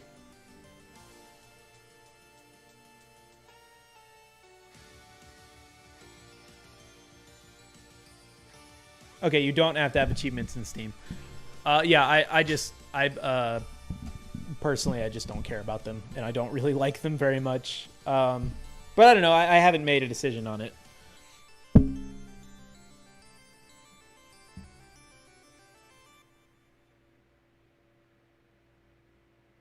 Oh, right. Yeah. I only remembered the Toby Fox achievements because I got the PS4 version when Undertale came out, and they were all like jokes. But yeah, I did know that like Sony and I think Microsoft require you to actually put achievements in.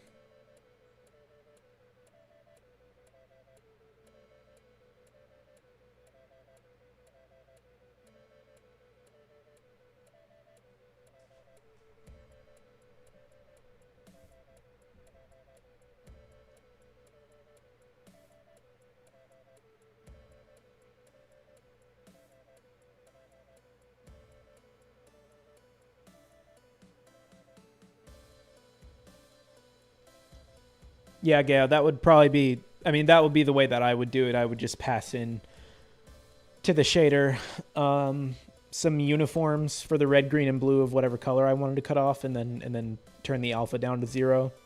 But that is I that is going to be a little too advanced for you. There's definitely. I don't know exactly what you mean by removing the background of sprites if you can't just do it in the sprite editor. For example, like I assume at some point in the game,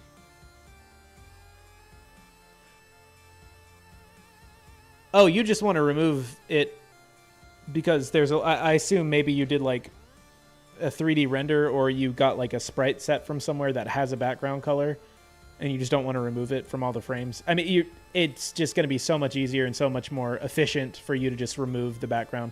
You don't have to manually use the eraser tool, though. There is a tool in the Game Maker sidebar that is just remove by color. And you can literally just click a certain color and all of it will be removed for that frame. Also, if you have a 73 frame animation, you probably need to cut that down a bit. Or cut it into multiple animations or something like that. It might not, whatever you're doing, it might not be scalable. It might be a little too many assets. But if it's really what you want, then really what you're going to need to do is just go in manually and delete them. You can also use the what is it called? The magic wand tool, and it will help you select big chunks of your sprite that you can delete. So, if there is a background, it should be really fast to delete it if you're just using the right tools. So, do I have any advice for someone who's just starting to learn coding and making games? You're currently working on a small project that was given a month of a deadline to finish the game. I assume you mean that's, probably for like school or something? Like you're taking a game dev class or something like that? I'm interested to know what project that you're doing that you have a deadline if you're new to game development. But regardless, advice is literally just surround yourself with it. Watch a lot of tutorials from different people because you never know. I don't know if you. I assume you watch my channel, or maybe you just like saw that this was a dev stream. Actually, no, I don't think anything on here is mentioned about being a dev stream. So, yeah, so you probably see my channel. But if certain tutorials from mine don't work for you, definitely check out like a bunch of other people. There's going to be probably a teacher that could be better for you than me. Or, if these tutorials work out for you, watch them and follow them. But also, like when you're watching recreational videos, it can help to like find more, not necessarily tutorials, but like entertaining programming and game dev videos that just kind of get you in the mood and you can passively learn things and pick up terminology from. That's all when you're like super beginning. Like, I think that's a really good way to start with everything. But if you have a deadline for something, which again, I'm curious as to what that would be. But if you have a deadline for something and you don't really know much at this point, then just keep your scope super tiny. Have a very simple idea of what you want to do. I don't know what kind of game that you need to or want to make, but don't cram in a bunch of stuff. Don't try and learn a bunch of things all at once. Just basically learn like how to get like a player character moving around. Just start with that and finish that and make sure it works. You can, like I said, you can watch some of my videos or anyone else's. If you have a specific type of game in mind, pick like a really simple arcadey type game, and there's definitely a bunch of tutorials for something like that. So yeah, that's how I would start right now.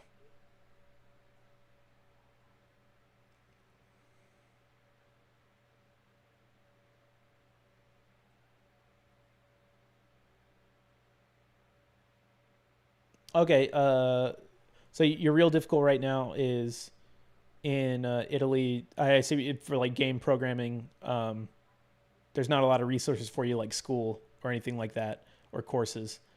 Um, so you want to know how to grow. I mean, hey, the good news is, um, first of all, obviously you understand English, and you can speak English. So I know for a fact there's a lot of English speaking tutorial videos on YouTube, including the ones that I've made. I did not go to college or take any courses in game development at all. I learned fully from YouTube and from reading the Game Maker. I say reading the Game Maker manual. No. Looking up things and looking at the documentation for the online Game Maker manual whenever I wanted to answer a question about something, or when I was like pretty sure there might be a function that did something, but I didn't know where to find it or whatever. I would, just get good at Googling things about functions and stuff like that if you're sticking with Game Maker. And yeah, just watch a bunch of YouTube tutorials and be a little discerning about them. Sometimes you'll watch a tutorial and you'll feel like, wow, this guy's going really fast and I'm not really processing what this guy is saying. That's probably not a very good tutorial for you if you're finding something that's too fast. Or by the end of it, you don't feel like you learned anything. All you have is just like a feature, but you don't really know how you did it. Maybe that's not the kind of person that you need to be watching. Maybe you need to find another teacher. I think a lot of my videos are very, very slow. And I think for some people, my videos are too slow. So if it's also too slow and it's not keeping your attention, go look for someone else as well. If you're having trouble growing and you've watched my videos, it might just be because my form of teaching doesn't suit you super well. So you might need to look elsewhere. But, learning from multiple places is always good. And there's so many free sources on the internet. Maybe you're also better at reading write-ups and stuff like that, as opposed to like video content and things like that. Like there's lots of blogs out there for good basic tutorials for stuff like Game Maker or Unity or anything like that. So yeah, definitely check out all the free resources you have, and don't be discouraged about not being able to take like a college or university level course on it or something like that, because I didn't do that. And a lot of people didn't. A lot of game developers, modern indie developers, did not go to school for that kind of thing. So don't worry too much about that. Just worry about the resources that you do have, which is a lot.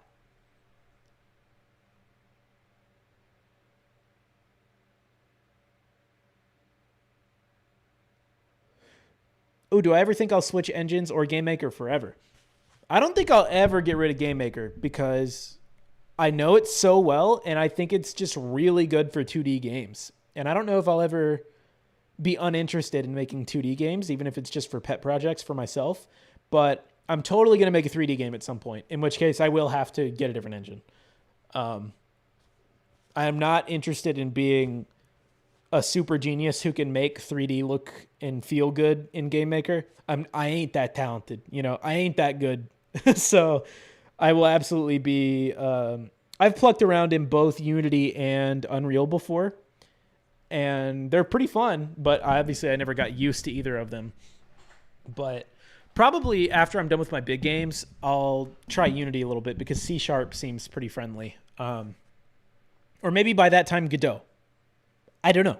But yeah, I'll definitely add another game engine to the repertoire, but I ain't leaving GameMaker behind, I don't think.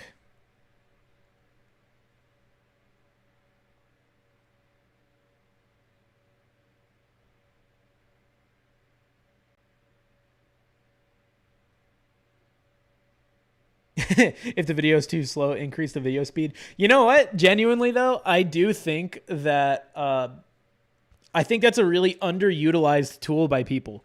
I use the YouTube speed control so often, like so incredibly often. Uh, so yeah, that's pretty funny.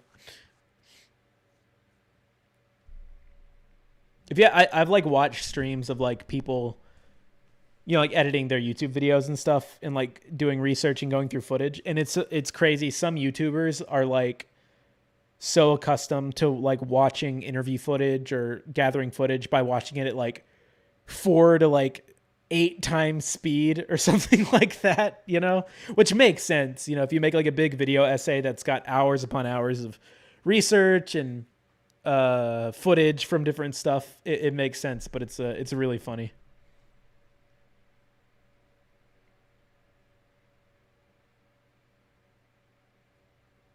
Traversing the manual is like going through a thick jungle. It can be. Yeah, I normally only use it when I'm specifically looking for a type of functionality.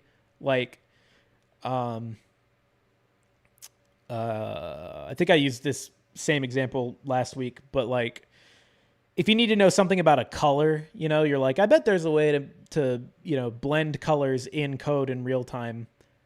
Um, you can like know that that's a color based thing. So you can, if you know about like the draw set color function, which you probably do, you can like type that up and then middle click on it to open the manual, and it'll take you to like the section of all of the color related functions, and you can like scroll through them and sort of intuit what they mean. Or again, just get good at Googling, game maker function to mix colors, and then you'll find merge color or whatever. But yeah, just kind of going through the kind of just like raw dog in the manual is probably not the most friendly thing in the world.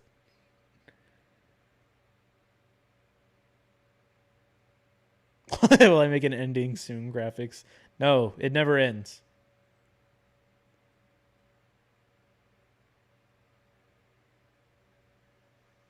Oh, I see. Yeah, my tutorials are a little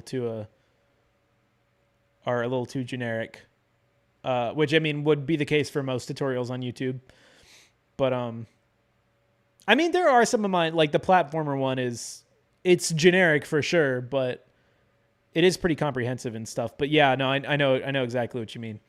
Um, but yeah, that is the point where like once tutorials in general are if that's where you're at, is where like a lot of the tutorials that you're seeing are a little too general, then it probably means that you're getting good enough to a point where you do need to start kind of logicking out and thinking, okay, I want to do this thing and I don't really know how, but like for example, I would like to know the distance between 2 points or something like that.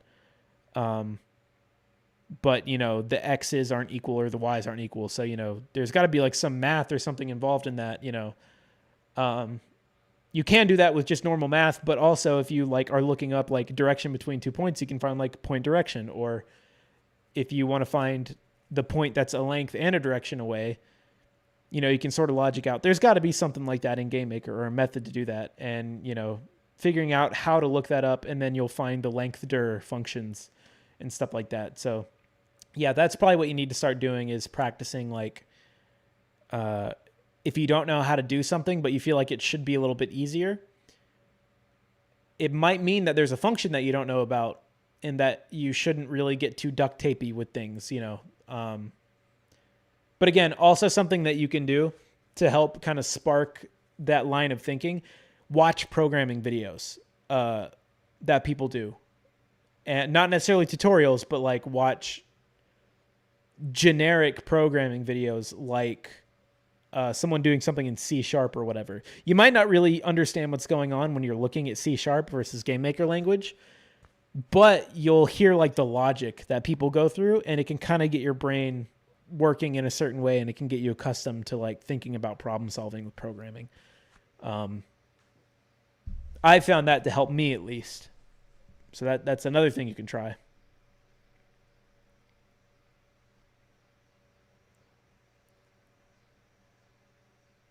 When can we expect the next Game Maker tutorial series? After Starcross Starcade Special is released. Which will be in some amount of time, but if there's not like a release trailer out for Starcross Starcade Special on the YouTube channel, then I'm not working on a new series yet, even though I have a bunch planned out, and the work for a couple of them already done from like a while ago. But yeah.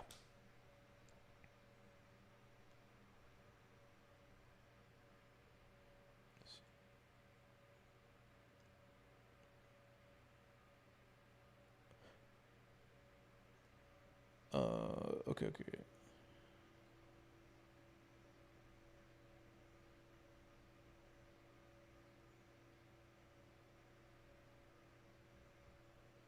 Okay, wait, let's see.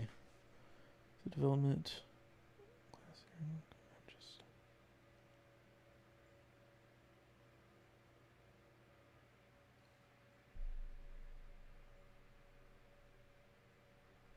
Oh, okay. So you're doing a game jam or something like that, something similar. Okay, I see.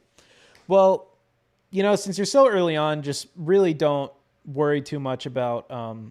My advice would be to not worry so much about your deadline and your competition. The important thing at these early stages is learning. That really is the important thing. But it's dope to hear that you're already getting comfortable with GameMaker, and that the videos have been like working out for you and helping you and stuff. So yeah, I'm really glad that those are helping you out. I mean, regardless, good luck to you for sure. And also, thank you for the question as well. It was a really good question.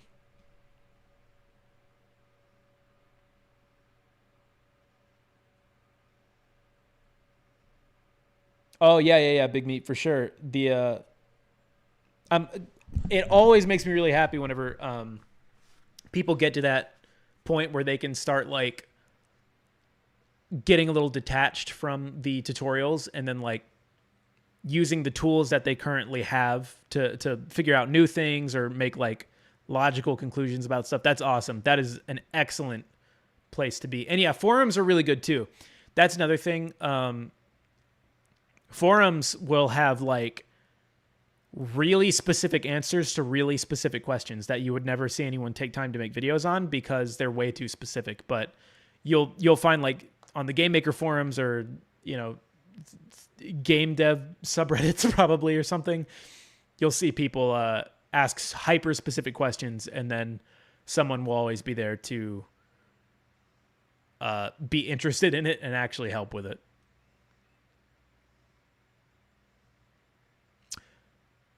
Oh yeah, man. Yeah, I can't really cover shaders. They're too complicated. They're definitely too advanced. Yeah, I wouldn't go on with the shader thing right now. Yeah, they're just a little bit too advanced. They're pretty different from GameMaker. They're in a completely different programming language. So yeah. Plus that just would not be good form to use a shader for removing backgrounds from sprites.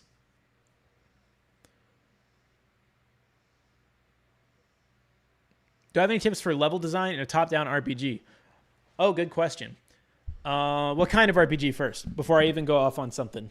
Like a turn-based RPG, like an Earthbound type thing and Final Fantasy with like random encounters, or like a top-down action RPG like Zelda, where you have like items and stuff like that. And also, is it like, would this be like a puzzle-heavy game with like puzzle mechanics, or a again, like more like an Earthbound type thing where it's mostly like enemy encounters and stuff like that. Because that's a good question. Turn based. Okay. And what about like I said, what about kind of puzzle amount? Like, is it a puzzly game or is it just like an exploration adventure turn based RPG top down game?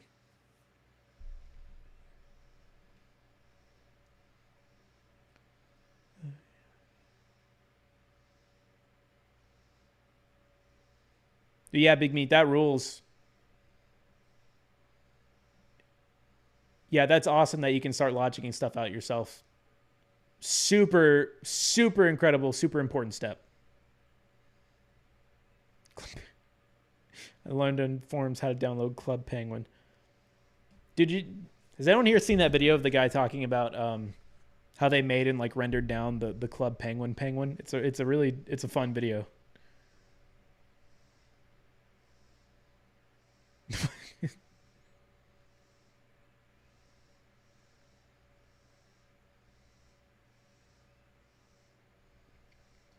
Oh yeah, I mean, dude, the free resources, Big Meat, are so important because it's like, I mean, that's how I learned was just free resources on YouTube. You know, I didn't have any money to do that, so it's like, uh, why not continue doing it, man? It's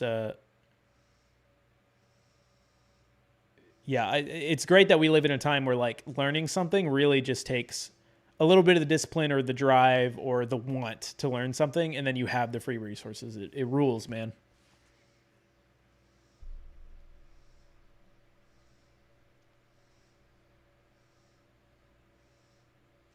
Oh, I see.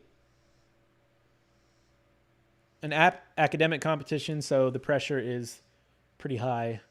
Okay, interesting. Yeah, I mean, I don't really know. Well, hold on, let me see. Major in visual communication design. That's very interesting. I don't know much about that, but that is super cool sounding. Um, but yeah, I'm hoping the advice kind of helped. Regardless, like I said, I really am wishing you luck. Uh,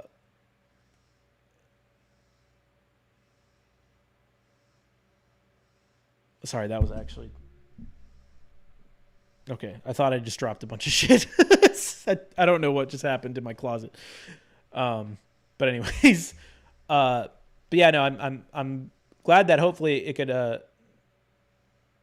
help you out. But you know, like I said, there's just going to be times where you're going to be in these scenarios, you know, where you can feel like you don't really know what you're doing, but it's gonna be cool, and you know, you can always keep working after that. Um, but I don't want to disrespect the struggle currently. So seriously, good luck for you, man. Okay. So mostly puzzles for the turn-based RPG thing. Well, the good news is I think when it comes to like a turn-based RPG where, uh, you know, most of what you would need level design wise is just puzzles. Um, the main thing I would say is the important elements of your puzzles need to be visible to the player as often as possible. You probably don't want to have like huge puzzles that are really hard for the player to figure out what to do or where to go in them or where to position things. If it like, you know, because if a puzzle is like way bigger than the boundaries of your camera, it can be really hard to keep that stuff in your mind. So that also doesn't necessarily mean that puzzles need to be like a single screen long, but uh, maybe, you know, keep them a little concise. And if they are going to be bigger, um, maybe just don't have them be super complex if they end up being really big, you know.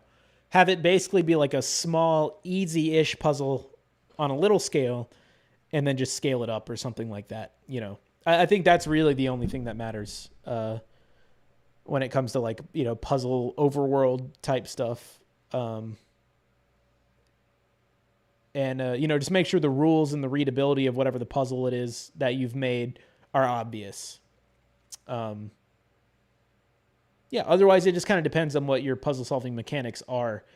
I would just also make sure that you're, you know, you don't really want brain dead puzzles where it's like just a time waster kind of.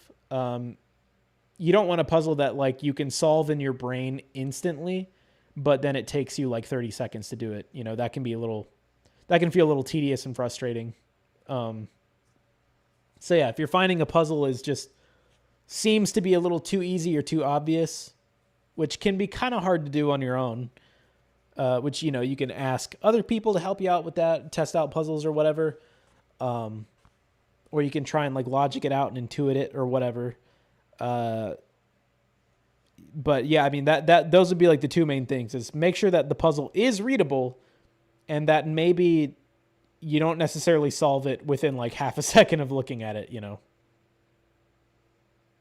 Yeah, dude, those Club Penguin devlog videos are awesome. I watched a bunch of that guy's videos the other day. I can't remember his name, but yeah, I watched a bunch of those. I never even played Club Penguin, but I always knew what it was.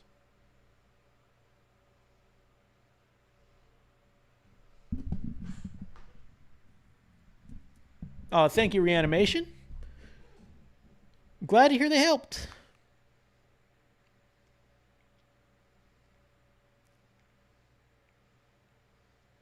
I hope we start the stream soon too, man. As far as I know, it was supposed to be over 3 minutes ago. So let's start winding down a little bit. Let me fully catch up with chat again, and then I'm going to make sure there are no more questions in the Discord.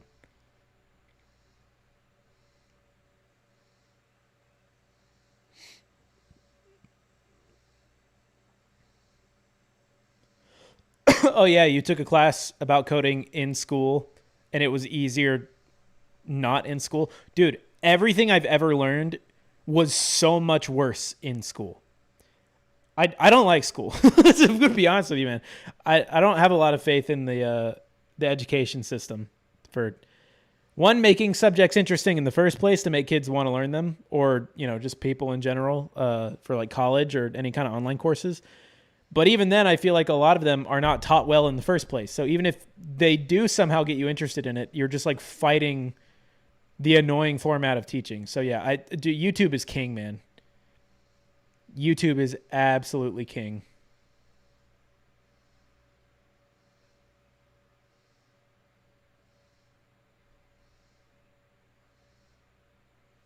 This is the person who made the cool tutorials? Yes, it is. Thank you.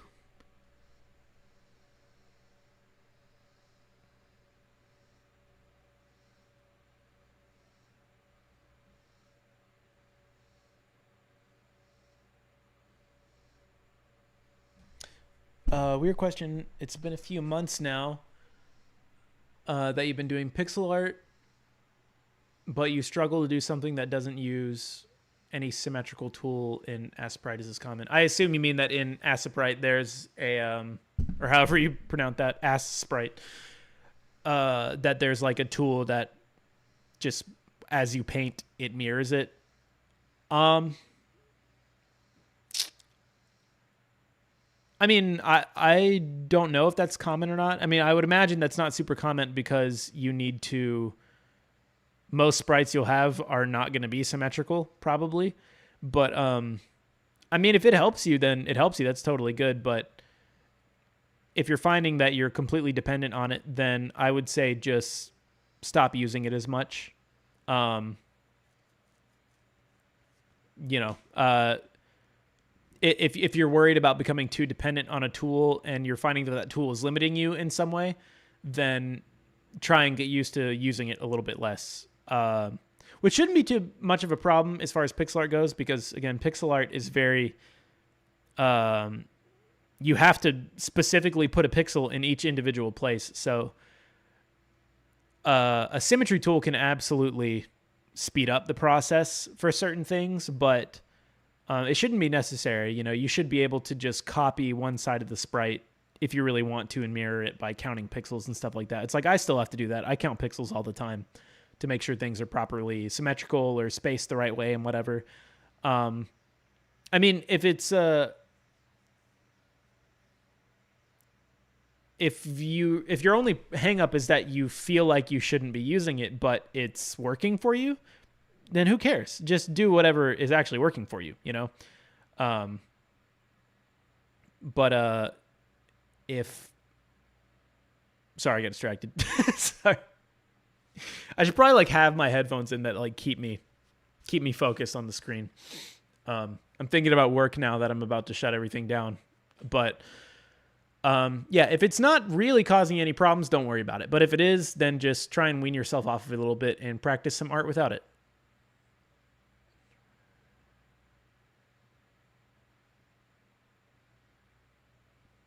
Oh, sure thing, Obscure Doll. Yeah, it's totally cool. Totally cool.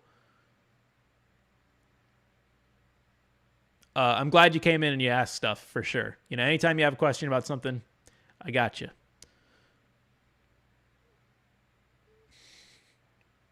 Those damned files.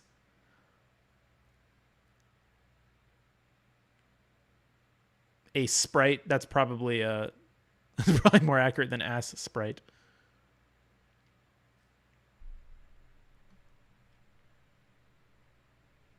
Yep, starting soon for 2 hours. Absolutely. Unfortunately, this is the end of the stream pretty much. Sorry about that. I do need to get I do need to make another background. It shouldn't take that long. But the only time I've dedicated to working on the streams and stuff is the amount of time that I'm on the stream. Maybe no, that wouldn't work. I wouldn't want to do that. Yeah. We're just going to be starting soon forever. That'll be the final release of Starcade is I'll make one that says started currently.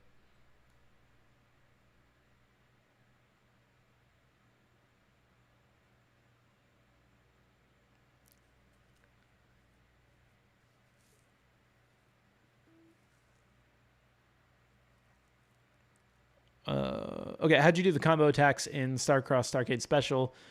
Um, you like your simple combat, but you want to add combo attacks. I assume by combo attack you mean like the animation changes, like when you spam one button and it does like swipe from right to left, left to right, right to left again. If you have like a variable that has like your attack sprite in it or something like that, you could just make that an array of multiple sprites and have like a variable that increments through them every time you press the attack button, and then add like a timer. So once you get to the end of that array, set your variable back to the beginning of the array, but also like set off a like 15, 20 frame timer or something that locks you out from doing the pressing the button again, for the pressing the attack button again.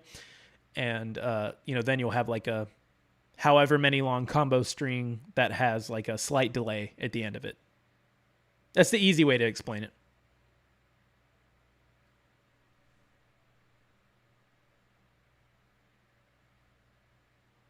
Use the CSP in the binary tool. Wow, that's cool. That's really interesting. Whatever happens, happens. That's cool though. That sounds really interesting. Oh,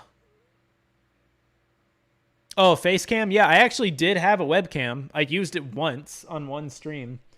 And I was going to use it for these. And last week when I was setting up the first stream, it's just broken. I mean, it was really cheap when I bought it. But to only use it once and then it breaks was kind of frustrating. So I'll probably get another one in the future, but I'll probably wait until I can get like one that I won't assume will break really fast. So yeah, it might be a while before I feel like actually saving up the money to get one, but I'll definitely get one at some point for sure. I have no problems with the face cam or whatever. That'll probably be a lot more interesting than the same exact background the entire time. Oh yeah, I'm gonna be streaming every single week. Thursday for 2 hours, 2-ish hours. It's probably always gonna be over 2 hours, slightly, but yeah, no, it'll be like 4 to 6 Eastern Standard Time, which now it is after 6 Eastern Standard Time, and I've caught up on chat. So yeah, okay. This is way faster for you to use. You can make pixel. Dude, I honestly, the only pixel editor I use is just the one straight up built into Game Maker, so Well, I mean, I guess I use Blender also for the 3D stuff, but it's kind of, well, so yeah, that's kind of moot point, but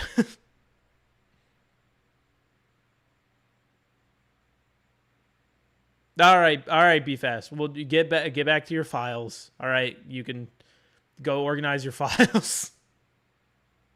Not 3D stuff into Game Maker. I just do 3D animations and I render them down. I don't really know how to do real 3D stuff in Game Maker. That's a lot more difficult than I know how to do it. But anyways, all right.